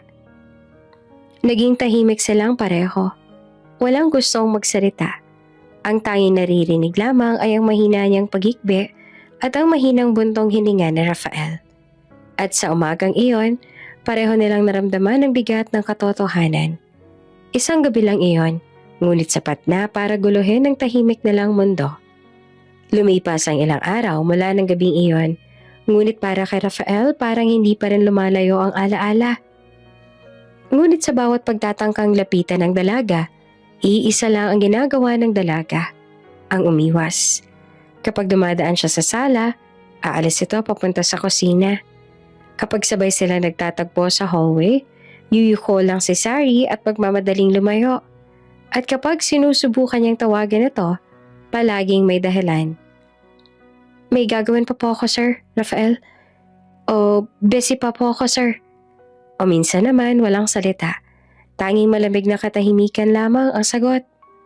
Hindi sanay si Rafael sa ganitong distansya. Kaya isang umaga, habang nag-aayos siya ng flight documents, tumigil siya. Ibinaba ang mga papel at marahang nagdesisyon. Hindi ako pwedeng manatiling ganito. Kinagabihan natdatnan niya si Sari sa sala. Tahimik lang siya sa likod nito. Tila nag-aalangan kung lalapit. Hanggang sa tuluyan na siyang lumapit at mahina niyang sambitin. Sari, we need to talk. Napalingon naman si Sari at halatang nagulat. Wala naman po tayong dapat pag-usapan, Sir Rafael. Meron. Mariin niyang sagot. Hindi ako mapalagay sa ganito. Hindi ko kaya magpanggap na parang walang nangyari. Tumikim si Sari, halatang pinipigil ang emosyon. Pero kailangan po natin magpanggap, sir. Dahil kung hindi, may masasaktan. At hindi po ako pwedeng maging dahilanan. Bago pa man makasagot si Rafael, isang tinig ang sumingit mula sa likuran. Sorry. Pareho silang napalingon. Si Olivia. Kanina pa ito nasa bahay. Kasama ni Sari, ngunit hindi alam ni Rafael na dumating palang ina. Nakatayo ito sa may pintuan ng hardin. Malamig ang titig, pero may bigat sa boses. Can I talk to you for a moment? Tanong nito kay Sari. Nagkatinginan muna silang dalawa ni Rafael bago ito tumango. Tahimik siyang sumunod kay Olivia papunta sa veranda. Pagkapasok nila, ilang sandali ang lumipas bago muling nagsalita si Olivia. Matagal na kitang pinagmamasdan, Sari. Panimula nito. Alam kong mabait ka, masipag, at hindi mo sinasadya na mapalapit sa anak ko. Napatungo si Sari. Pasensya na po, ma'am, wala po ako. Ngunit pinutol siya ni Olivia. Hindi mo kailangang magpaliwanag. Pero gusto kong malaman mo kung bakit pinipigilan ko kayong dalawa. Sandaling tumigil ito bago dumiretso sa mata ni Sari. Dahil nakatakda ng ikasal si Rafael sa iba. Para bang biglang huminto ang hangin. Napatitig si Sari kay Ma'am Olivia. Walang maisip, walang masabi. Tanging pagkalito at sakit lang ang naramdaman niya. Hindi ko pa dapat sinasabi to. Dagdag ni Olivia. Pero kailangan mong maunawaan, Sari. Ang buhay ni Rafael ay hindi basta kanya lang. Maraming nakatingin. Maraming umaasa. Kaya kung talaga may malasakit ka sa kanya, layuan mo siya bago pa maging huli ang lahat. Tahimik lang si Sari, pinipigil ang pagpatak ng luha. At sa sandaling iyon, para bang muling bumigat ang mundo. Isang paalala na ang pag-ibig minsan kailangang isuko bago pa ito maging kasalanan. Mula ng gabi nakausap ni Sari si Olivia, lalo lang nag-iba ang lahat. Ang bawat sandali sa mansyon ay naging mabigat. Parang bawat hakbang niya ay tinatalunto ng tanikala ng isang desisyong hindi niya kailanman ginusto. Umiwas siya kay Rafael, hindi na siya tumingin sa mga mata nito. Hindi na rin siya nagsasalita ng higit sa kailangan. Sa tuwing dumarating ito mula sa flight, mabilis siyang umaalis ng silid. Sa tuwing nagsasalita ito, maikli lamang ang kanyang tugon. Tahimik, malamig. Parang hindi na siyang dating Sari na palaging may ngiti sa labi tuwing kumakausap si Rafael. Ngunit para naman kay Rafael, bawat paglayo nito ay parang sugat na lalong lumalalim. Hanggang sa hindi niya na nakaya iyon. Tinungo niya si Sari sa silid nito. Nakita niya nag-aayos ito ng gamit. Nakalagay na sa maleta ang ilang damit. May maliit na bag sa gilid at nakapatong sa ibabaw ng mesa ang kanyang envelope. Anong ginagawa mo? Malamig na tanong ni Rafael. Tumingin si Sari na may kaba sa mga mata. Magpapaalam po sana ako, Sir Rafael. Napakunot ang noon nito. Paalam? Bakit? Huminga ng malalim si Sari bago nagsalita. Kailangan ko na po kasing umalis. Uuwi na po ako sa amin, sa probinsya. Lumapit si Rafael at hindi makapaniwala. Bakit ngayon? May ginawa ba akong mali? Wala po. Mahina nitong sagot. Pero mas mabuti na pong ganito. Ayoko po maging dahilan ng kahit anumang gulo, Sir Rafael. Parang bigla namang nabasag ang hangin sa pagitan nila. Lumapit si Rafael. Hinawakan ang mga kamay niya. Mahigpit, desperado. Hindi mo kailangang umalis, Sari. Kung gusto mong kalimutan ko ang lahat ng nararamdaman ko para sa'yo, gagawin ko. Pero kung gusto mong magbago ako, gagawin ko. Hindi mo kailangang iwan ang buhay mo rito. Ako. Umiling si Sari, pinipigil ang luha. Hindi po ito tungkol sa inyo. Ito po ay tungkol sa akin. Pero lalo lang humigpit ang pagkakahawak ni Rafael. Please, don't go. Halos pabulaw na sabi ni Rafael. Kung kailangan ko maghirap para makalimot, gagawin ko. Kung kailangan ko masaktan, tatanggapin ko. Basta wag mo lang akong iwan, please. At doon, buong tapang na tinignan ni Sari ang mga mata nito. Hindi po ito dahil sa nararamdaman niya, Sir Rafael. Aalis ako dahil ikakasal na po ako. Biglang natigilan si Rafael. Nanlaki ang mga mata. Hindi siya makapaniwala. What? Halos pabulong nitong sabi. You're getting married? Tahimik na tumango si Sari. Sa matagal ko na po ang kasintahan, uuwi na ako sa amin para maghanda. Mas lalo itong napahinto. You have a boyfriend? Ngumiti naman si Sari. Pilit, mahina, halatang masakit. Meron po, matagal na. Parang binagsakan naman ng langit si Rafael. Mahina rin itong natawa. Pero hindi sa tuwa, kundi sa sakit. Pero, I took your virginity. Mahina niyang sambit na puno ng pigate. That means, you cheated on him. Natahimik si Sari bago marahang nagsalita. Pinipigilan ng pag-iyak. Naiintindihan niya po. Naipailuwanag ko na sa kanya ang lahat. Napatawad niya na ako. At tuloy pa rin po ang kasal namin ngayong taon. Hindi na nagsalita si Rafael. Tanging paghinga lang ang naririnig. At nasa wakas ay tumingin siyang muli kay Sari. Isang malungkot na ngiti ang gumuhit sa kanyang labi. I hope, sabi nito na halos hindi marinig. You'll be happy with your boyfriend. Wishing you the best. At pagkatapos noon, tuluyan itong tumalikod. Bit-bit ang bigat ng mga salitang hindi na kailanman mababawi. Habang si Sari naman ay napahawak sa dibdib, pinipigilan ng hikbi dahil alam niyang sa bawat kasinungalingan ay may puso siyang kailangang basagin. Kasama na ang kanya. Maagang-maaga ng araw na iyon nang tuluyan ng umalis si Sari mula sa mansyon. Hawak niya ang lumang maleta na ilang taon na rin kasama sa bawat paglipat ng tahanan. At sa bawat hakbang niya palabas ng gate, ramdam niya ang bigat sa dibdib na pilit niyang itinatago. Alam ni Rafael na umalis na si Sari. Hindi siya nagpakita dito para ihatid ito dahil alam ni Rafael sa sarili niya na pipigilan niya ito. Bagaman gusto ni Rafael na manatili ang dalaga sa mansyon, alam niya rin na wala siyang magagawa. Lalo pat gusto na ni Sari na mag-settle down. Magpapakasal na ito sa kasintahan nito. At sino ba naman siya para pigilan niyon lalo pat mukhang sa taong yon magiging masaya si Sari. Ganon pa man, tinungo pa rin ni Rafael ang dating silid ni Sari.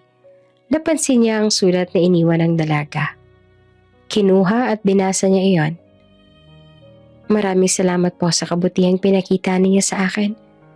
Hindi ko po makakalimutan lahat ng natutunan ko habang nasa mansyon ako. Pasensya na po kung iiwan ko kayo nang hindi man lang ako nakapagpaalam ng maayos. Kailangan ko lang po talagang umalis. Ingat po kayo palagi. Sari. Walang emosyon ang mukha ni Rafael habang binabasa ang liham. Pero unti-unting humihigpit ang pagkakahawak niya sa papel. Hanggang sa tuluyan ang nalukot ito. Mula noon, unti-unti na rin nagbago si Rafael Delgado. Muli siyang bumalik sa pagiging tahimik, istrikto, at malayong tao. Hey man, sabi ni Marco minsan habang naghihintay sila sa boarding gate. You okay? You've been spacing out lately. Ngumiti naman si Rafael pero walang saya. Oh yeah, just tired I guess. Ngunit alam ni Marco at ng lahat na hindi iyon totoo.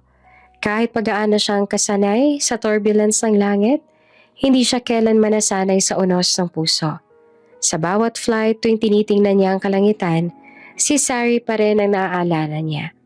Ang ngiti nito habang naghahanda ng almusal, ang simpleng pag-aalala tuwing siya'y pagod, at ang malamlam na mga mata nito nang huli silang nag-usap. Minsan, nahuli niya ang sarili na tinatawagan ng dating numero ni Sari. Ngunit laging out of coverage area. Minsan naman, hinahanap niya ito sa mga mensaheng hindi niya kailanman ipinadala. At sa tuwing nauuwi siya sa mansyon, pakiramdam niya ay may kulang. Isang boses, isang presensya, isang katahimikan na dati ay nagbibigay buhay sa kanyang pagod na mundo. Isang gabi, habang nakatingin siya sa kalangitan mula sa balkonahe, marahang napabuntong hininga si Rafael. "Are you happy now, Sari?" Bulong niya sa hangin. At sa katahimikan ng gabi, tanging malamig na simoy ng hangin lamang ang tumugon. Tila pinapaalala sa kanya na minsan may mga taong dumarating hindi para manatili kundi para turuan ko ng leksyon. Sa kabilang banda, sa probinsya, katulad ni Rafael ay nahihirapan din si Sari. Pakiramdam niya sa bawat pag-ikot ng hangin sa paligid ni Sari, sobrang may kasabay na alaala na pilit ninyong nililibing sa nakaraan. Lumipas ang ilang buwan mula nang iwan niya ang mansyon ng mga Delgado. Sa paglipas ng panahon, natuto siyang bumangon. Kahit paulit-ulit pa rin bumabalik sa isip niya ang mga ngiti, boses, at mga titig ni Rafael. Pinilit niyang ayusin ang buhay niya. Pinilit niyang maging abala sa bahay, sa pagtulong sa mga magulang, at sa pag-aayos sa mga papeles para ipagpatuloy ang matagal niya ng pangarap, ang makapagtapos ng pag-aaral.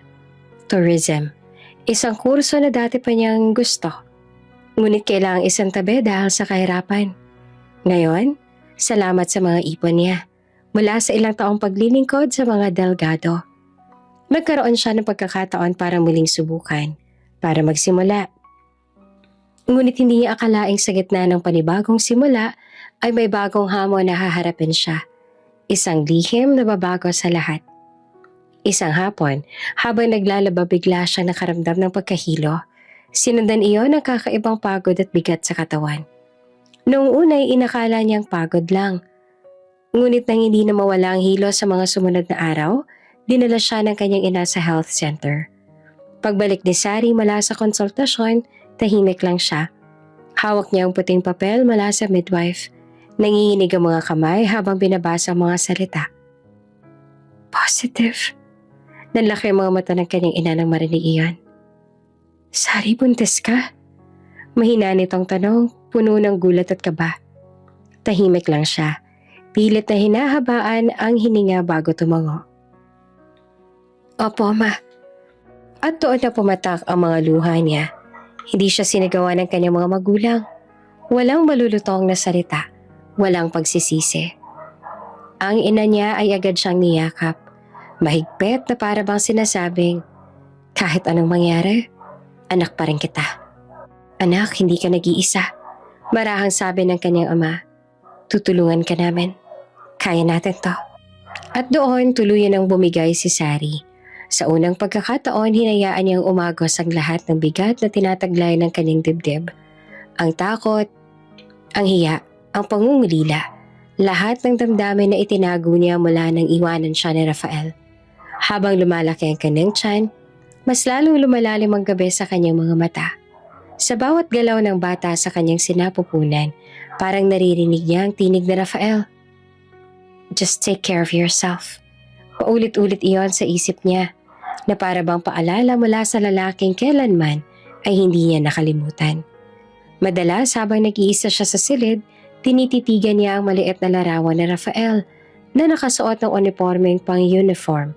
At sa bawat ngiti nito roon, may halong sakit at pangungulila. Kung alam mo lang, bulong niya sa larawan. Kung alam mo lang na may parte ka pa rin sa buhay ko ngayon. Ngunit kung susubukan niyang isulat ang mensahe para ipaalam dito ang totoo, palagi rin niya iyong binubura. Bakit? Dahil sa isip niya, baka nga ikinasal na si Rafael. Baka masaya na ito. At sino ba siya para guluhin pa yon?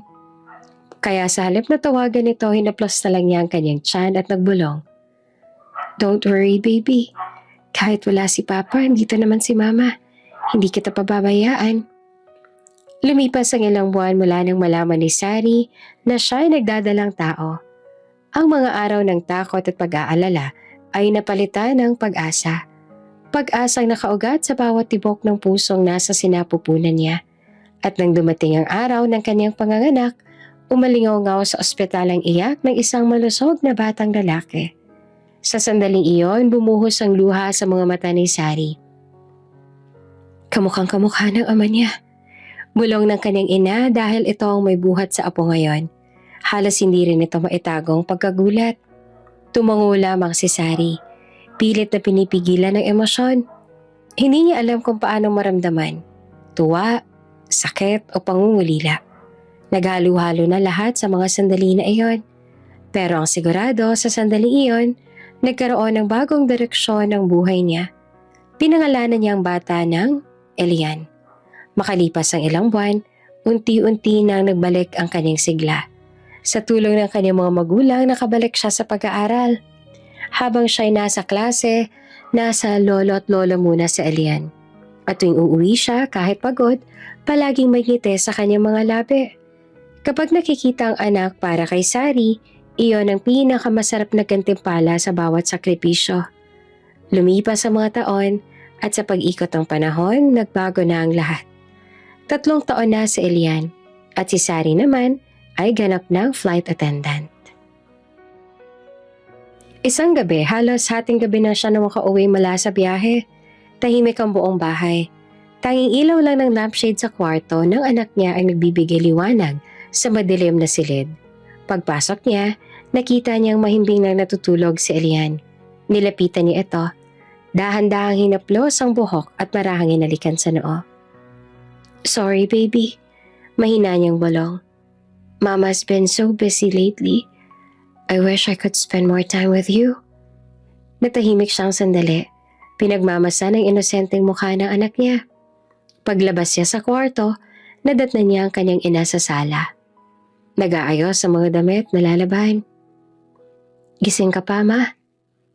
Tanong ni Sari na pilit na ngumiti. Ngumiti rin ang ina, pero mababakas ang pag-aalala sa mga mata nito. Hindi pa ako mapakali, sagot nito.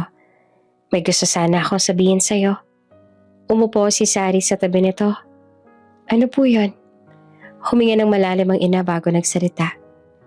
Kanina kasi habang pinapatulog ko si Elian, bigla siyang nagtanong. Natigilan si Sari.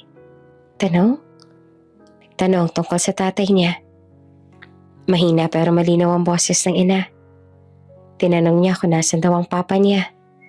Kung bakit daw wala siyang tatay tulad ng mga kaklase niya sa daycare. Napayuko naman si Sari. Marahang gumuhit ang lungkot sa mukha niya. Anong sinabi niyo, ma? Sinabi namin na nasa malayong lugar daw na nagtatrabaho abroad.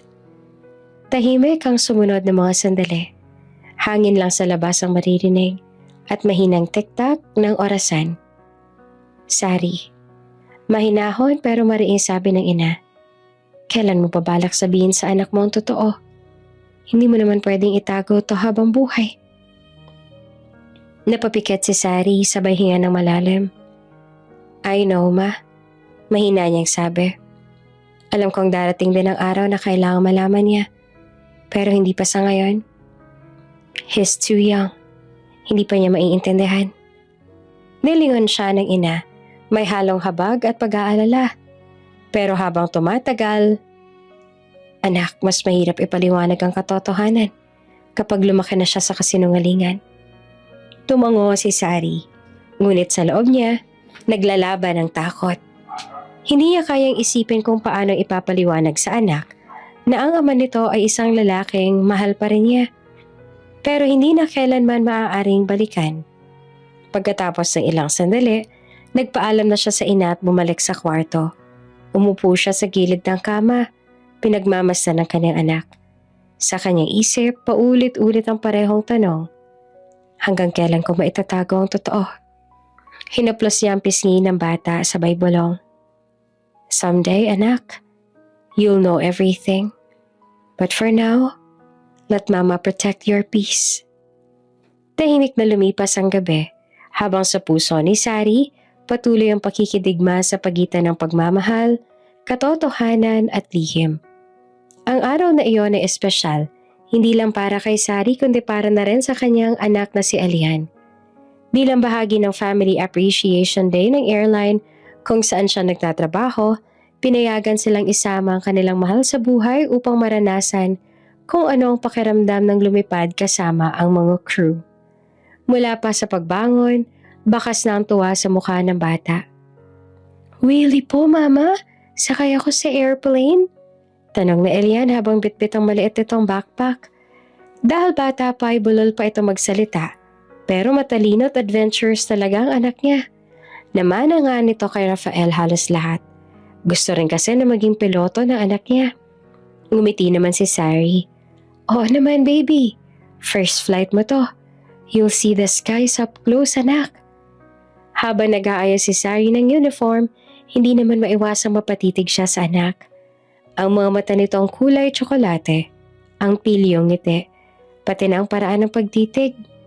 Lahat ay paalala ng lalaking pilit niyang kinalimutan. Ngunit mabilis niyang pinawi ang alaala. Pilit binabalik ang ngiti sa labi. Hindi ngayon. Hindi dapat ngayon. Pagdating nila sa airport, sobrang saya na Elian. Sa unang beses nakakita ng ganitong karaming eroplano. Habang naglalakad sila papunta sa runway, sobrang saya ng bata. Tumatakbo, tumatawa, umiikot.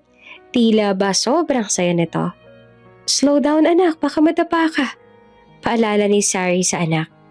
Ngunit sa isang iglap, bago pa man siya muling makapagsalita, ay tumakbo ang bata ng diretso sa kabilang side ng runway.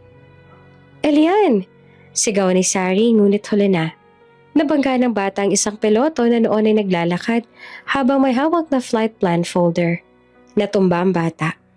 Napahinto naman ang piloto at agad na yumuko para tulungan ang batang lalaki.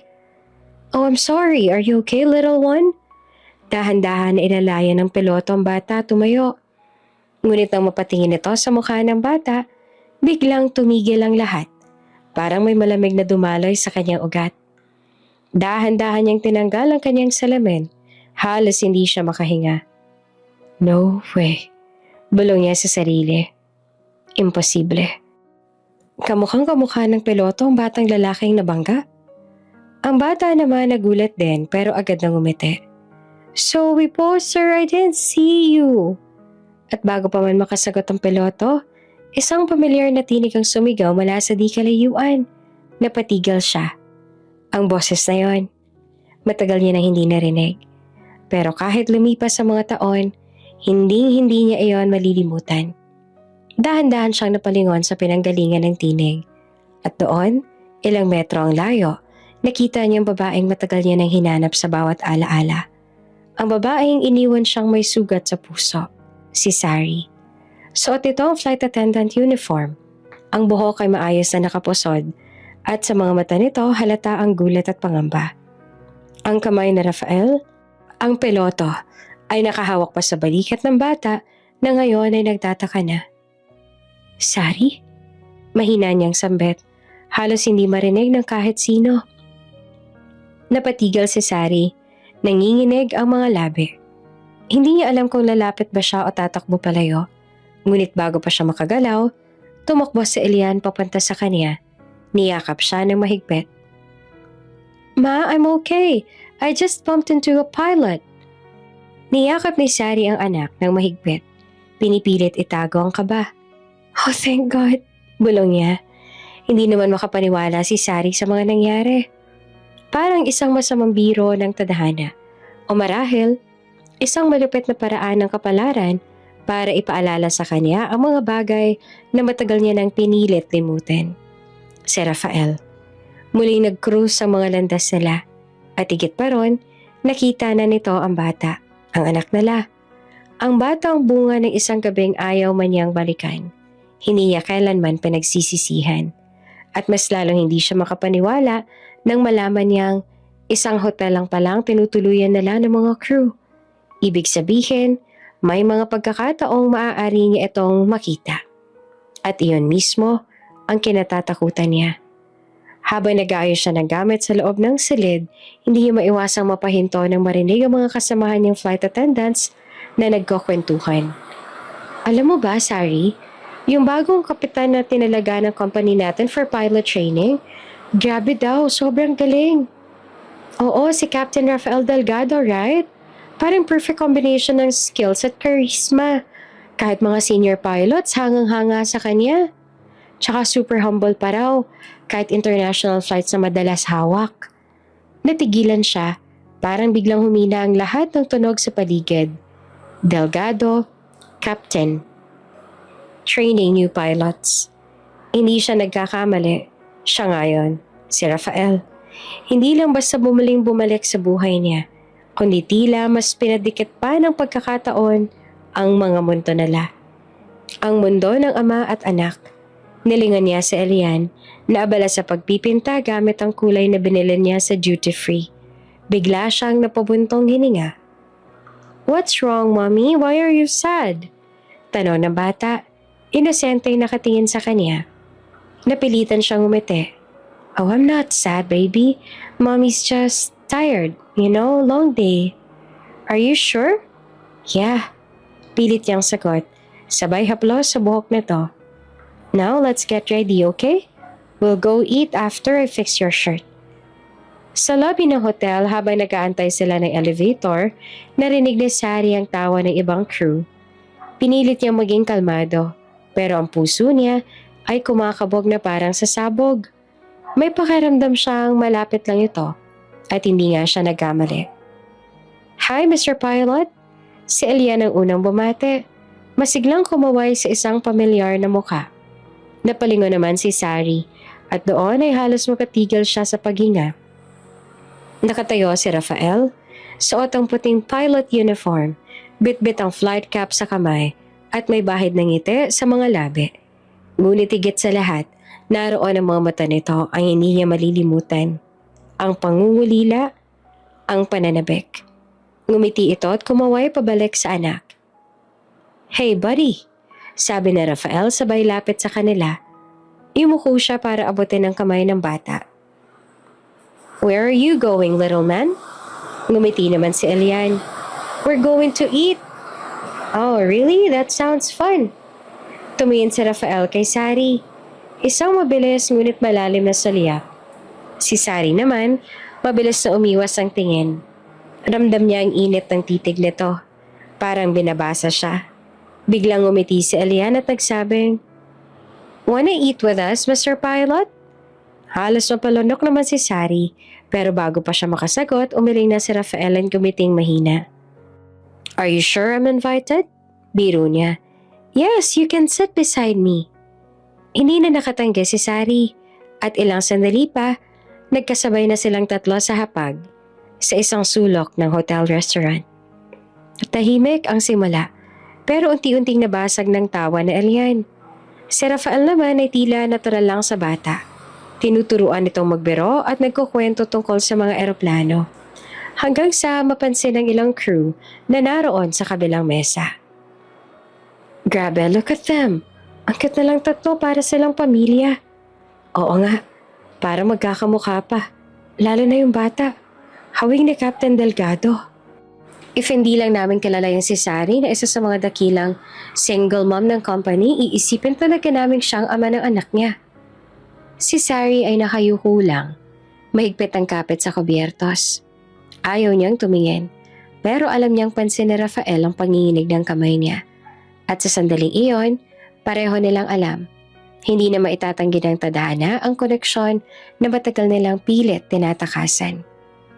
Masiglang gabi sa hotel. May ilaw, may tugtugin, at halakhakan ng mga flight attendants na parang saglit na nakalimot sa pagod ang trabaho. "Come on, Sari." Pilit ng kaibigan niyang Celine, na halos namanilahan siya palabas ng kwarto. "Palagi ka na lang work, home, work, home. You need to unwind. Promise, I'll take care of Elian. Ninang niya ako, remember? At gusto ko rin siyang dalhin sa toy store mamaya." Ngumiti naman si Sari bagaman nag-aalangan. pero baka magising siya. Then I'll stay here with him until you come back. Just have fun, okay? You deserve it. Sa huli, napapayag siya. Isinuot niya ang simpleng pastel dress na bihira niyang gamitin. Hindi labis na hapit, ngunit sapat na para mapatingin ng ilang ulo. Ngayong gabi lang naman, sabi niya sa sarili. Sa function hall ng hotel, puno ng tawanan, musika at salo-salo. Naghalo ang mga staff, pilots at crew mula sa iba't ibang department. Habang nakipag-usap siya sa ilang kakilala, hindi niya maiwasang maramdaman ang mga matang nakatingin sa kanya. At nang lingunin niya, naroon si Rafael nakaupo sa bar. Isang basong alak sa kamay, nakasandal, ngunit malinaw ang tingin sa kanya. Hindi nagbago ang presensya nito. Matikas, mapang-akit, ngunit ngayong gabi, may halong lungkot ang mga mata. Pilit niyang umiwas, ngunit tuwing gumagalaw siya, tila sinusundan nito ng bawat takbang. Kaya sa bandang huli, napagpasyahan niyang lumabas. Huminga siya ng malalim sa garden deck ng hotel, kung saan malamig ang simoy ng hangin at maririnig lamang ang mga tahimik na ingay ng lungsod. Ngunit ilang sandali pa, narinig niya ang yapak. Paglingon niya ay naroon na si Rafael. Bahagyang lasing, may hawak pang baso ng alak. Rafael, may ina niyang sabi at pilit pinapalatili ang distansya. You're drunk, you should rest. Ngumiti ito na mapait. I've been trying to rest for years. Pero hindi ko magawa. Napalunok siya. What do you mean? Lumapit ito ng ilang hakbang hanggang sa halos maramdaman niya ang init ng hininga nito sa malamig na gabi. I missed you, Sari. Marahang sabi ni Rafael. Ang tinig ay puno ng pagod at pananabig. You never left my mind. Not once in the past 4 years. Rafael, tangka niyang iwas, ngunit bago pa siya makalayo, marahang yumakap ito mula sa likod. Isang yakap na puno ng pigate, ng damdaming pilit pinigilan. I tried to forget you. Bulong ni Rafael, halos magdidikit na ang kanilang hininga.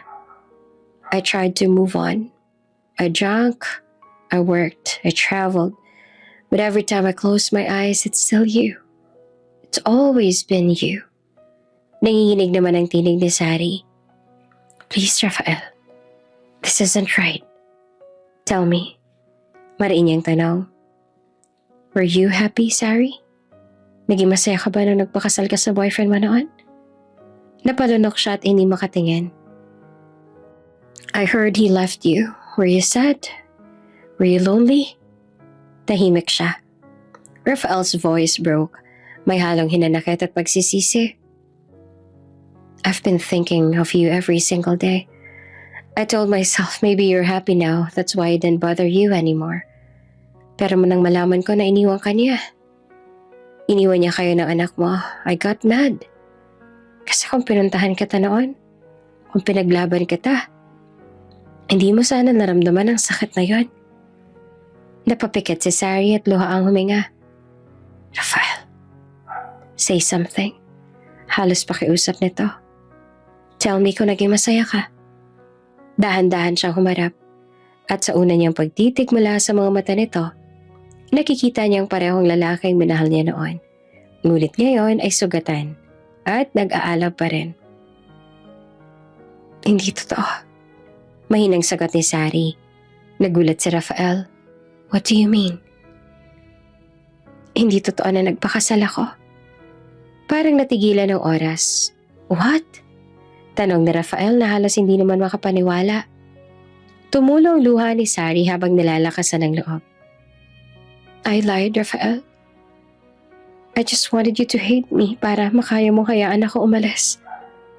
Wala akong ibang lalaki. Wala akong pinakasalan. Never. Matagal na natahimik si Rafael bago muling nagsalita.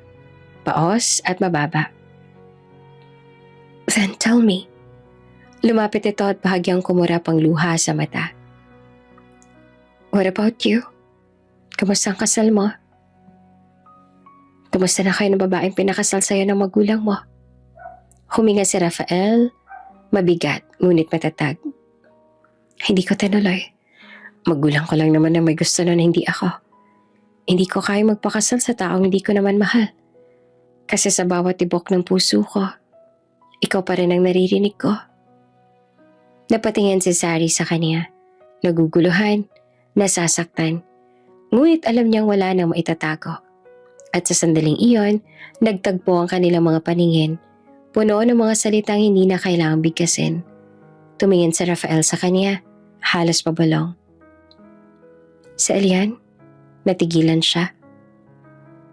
If you never marry, then tell me, Sari, sino ang ama ng anak mo? Hindi siya nakasagot.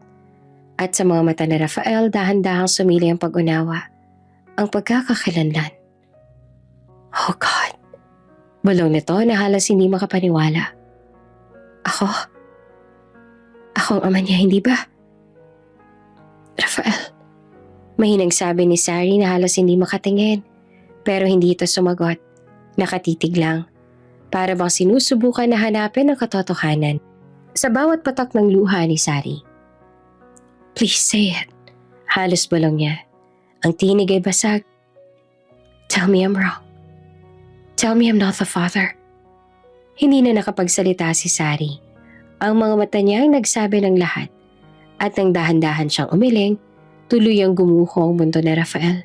Hindi dahil sa galit, kundi dahil sa pagdagsa ng emosyon na hindi nito kayang pangalanan. Lumapit ito at nanginginig ang boses. All these years, my son was out there? Our son? Tumingin ito kay Sari na puno ng sakit. Why didn't you tell me? Why, Sari? Huminga ng malalim si Sari. Pinipigilan ng pagikbe. Because I had no choice. Sagot niya sa wakas. You were about to get married, Rafael. Your mother hated me. I didn't want to ruin your life. I didn't want to be the reason you lost everything. But you took away my right to know my own child. Galit na may halong luha ang tinig ni Rafael. 4 na taon, Sari. I could have been there. I could have held him when he took his first step. When he said his first word. And then what? Putol ni Sari na nanginginig. You think your mother would accept me? Accept us? You think your family would let a maid... Stop.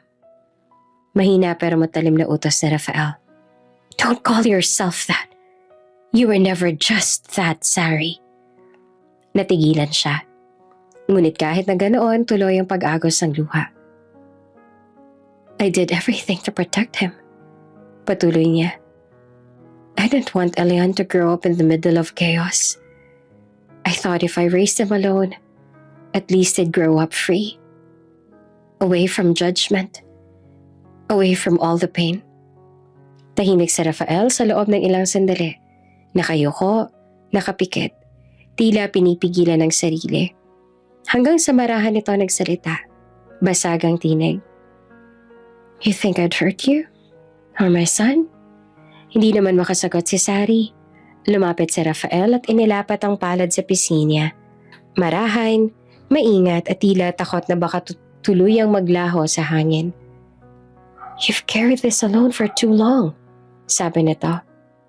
And I can't blame you for wanting to protect him. But I'm here now, Sari. And I want to be part of his life. Nanginginig si Sari na bahagyang umatras. And what if your family finds out? What if they take him from me, Rafael? Tinitigan siya ni Rafael ng derecho. Then they'll have to go through me first. Matatag niyang sagot. Because no one, not even my mother, will take away my son or the woman I love again. Napahikbe si Sari. Tuluyan ang bumigay. I was so scared I didn't want to lose him. I didn't want to lose you. At sa sandaling iyon, niyakap siya ni Rafael ng mahigpit. Isang yakap na parang gustong habulin ng 4 na taon na nawala. Tahimik silang dalawa. Matapos noon, sa ilalim ng mga bituin, tanging paghinga na lang maririnig. Mabigat, pero sa loob ng 4 na taon, tila ba ngayon lamang sila nakahinga ng maluwag. I want to meet him properly. Bulong na Rafael, halos nagmamakaawa. Let me see him. Let me be his father, Sari. Tumango si Sari. Luhaan ngunit may ngiti sa labi. You already are, Rafael. You always were. Napagkasundoan ni na Sari at Rafael na bukas ay kakausapin na lang ang anak dahil kung ngayong gabi ay nakainom pa si Rafael.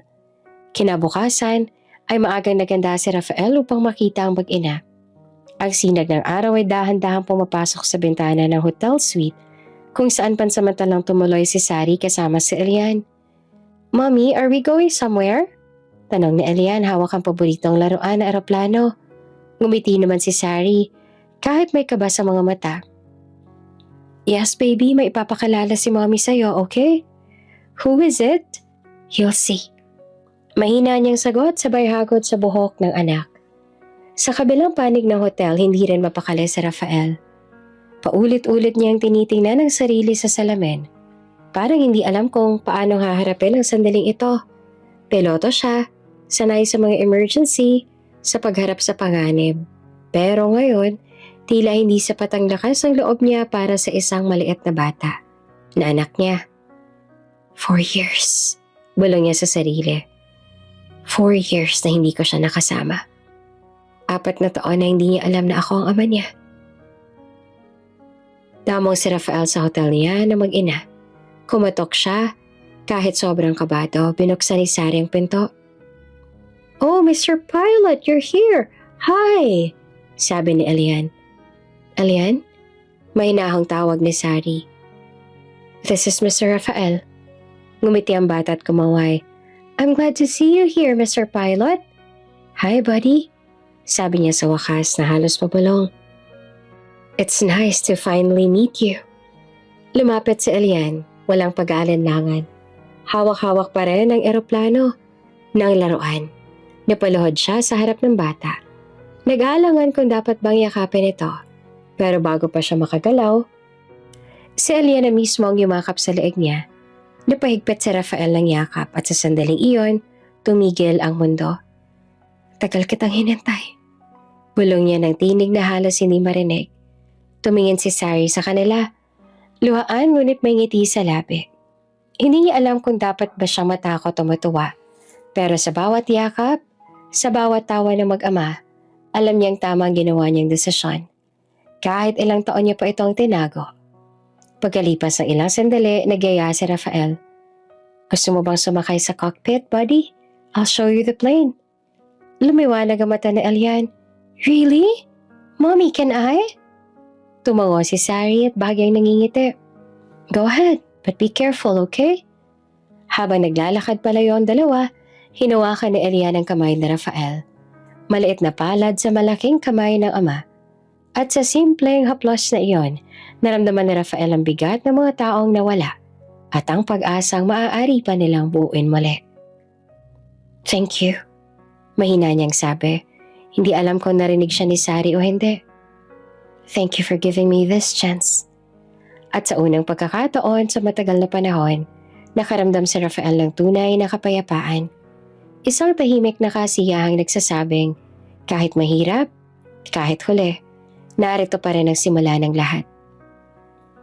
Mabilis na lumipas ang mga araw sa hotel, pero para kay Rafael, bawat oras na kasama si Elian at Sari ay parang isang panibagong buhay.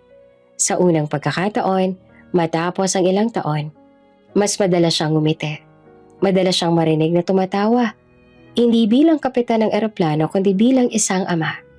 Si Elian naman halos hindi na mawalay sa kanya. Kapag nasa lounge si Rafael, nandoon din ang bata.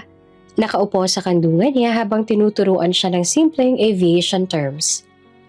See this? Sabi ni Rafael na itinuro ang maliit na modelong eroplano. This is called aileron. It helps the plane turn. Wow! Sagot ni Elian habang nakatitig sa modelo. When I grow up, I want to be like you, Mr. Pilot. Ngumiti si Rafael. You can call me Daddy if you want. Natigilan si Elian at bahagyang lumingon kay Sari na sa di kaalayuan. Can I, Mommy? Tanong niya. Hindi naman agad nakasagot si Sari. Mabilis ang tibok ng puso niya. Parang may kumirot sa dibdib. Ngunit nang makita ang masayang ngiti ng anak, dahan-dahan siyang tumango. Yes, baby. You can. Siya ang daddy mo kaya ayos lang natawagan mo siyang daddy. At sa unang pagkakataon narinig ni Rafael ang salitang matagal niyang pinangarap. Daddy! Tawag ni Elian sabay yakap. Napayakap din sa Rafael ang mahigpit. Parang ayaw niyang bitiwan. I love you, son. Habang pinagmamasdan ni Sari ang dalawa, may halong saya at pangamba sa kanyang puso. Ang saya dahil nakikita niyang buo ang pamilyang matagal niyang inilihim. Ang takot dahil alam niyang anumang oras maaaring magbago ang lahat. At sa mga gabi mag-isa siya sa kwarto, paulit-ulit niyang tinatanong ang sarili. Paano kung magbago ang isip na Rafael? Paano kung bawiin niya sa Elian? Hanggang sa isang gabi, lumapit si Rafael sa kanya. Tahimik silang dalawa sa garden ng hotel, kung saan minsan na rin silang nagkita sa nakaraan. Sorry, mahinang sabi ni Rafael. I know you're scared. Hindi siya kumibo. I can see it in your eyes. Dagdag nito. You're afraid that I'll take Elian away. Or that us, won't last. Lumingon si Sari kay Rafael. Mabigat ang tinig. Rafael, hindi mo ako masisisi. Ilang taon tayo nagkalayo. Ilang taon kong iningatan ang anak natin na mag-isa. Tumango si Rafael. Alam ko. Kaya gusto kong patunayan sa'yo ngayon na hindi ko hahayaang masira ulit ang pamilya natin. Tumingin siya ng diretso sa mga mata ni Sari. Hindi ko nahahayaan ikaw na lumayo. Hindi ko hahayaan sa Elian na lumaking wala ako. Ilang araw pagkatapos noon, bumalik na sila sa Pilipinas at tinupad ni Rafael ang pangako niya. Umalis siya sandali. Kinabukasan, bumalik siya sa bahay ng kanyang ina. Sa unang pagkakataon, matapos ang ilang taon, kinausap niya ito ng buong tapang. Ma, paniwala niya. May dapat kang malaman. About what, Rafael? Tanong ng ginang na malamig ang tono. About Sari. About my son. Halos mabitawan naman ng ina ang hawak na tasa. Your son? Tumango si Rafael. Yes. Elian. He's 3 years old. At siyang bunga ng pagmamahala namin ni Sari. Tahimik ang sumunod na sandali, mabigat. Mahal ko siya. Si Sari ang dahilan kaya hindi ko kaya magpakasal noon sa babaeng pinili ninyo. Kasi hindi ko siya mahal. Si Sari lang minahal ko noon. At hanggang ngayon, siya pa rin. Matagal bago muling nagsalita ang ginang. Kita sa mga mata nito ang gulat, galit, at kalaunay unti-unting pag-unawa. Rafael, bulong nito. Kung siya talaga nagpapasaya sa'yo, kung siyang bumubuo sa'yo then, I will not stand in your way. Ilang taon din ako naging hadlang sa kaligayahan mo. Dahil doon nasaktan ka. Natuto na ako sa pagkakamali ko noon. Lumuwag ang dibdib ni Rafael at tuluyang napaluha. Thank you, Ma. Thank you for giving me this chance. Kinabukasan, bumalik siya sa kanyang mag-ina. Nakita niya si Sari. Lumapit siya. At walang sabi-sabing hinawakan ng kamay nito. Ma accepted you. Mainang sabi ni Rafael. And I will spend the rest of my life proving that I won't let you and Elian go again. Rafael, we'll start again. This time, no secrets, no fears, just us. The family we should have always been. At sa unang pagkakataon, muling niyakap siya ni Rafael, hindi bilang pagnanasaw pangungulila, kundi bilang pangako. Pangakong kahit anumang bagyong dumaan, hindi niya nahahayaang masira ang mundong unti-unti nilang binubuo.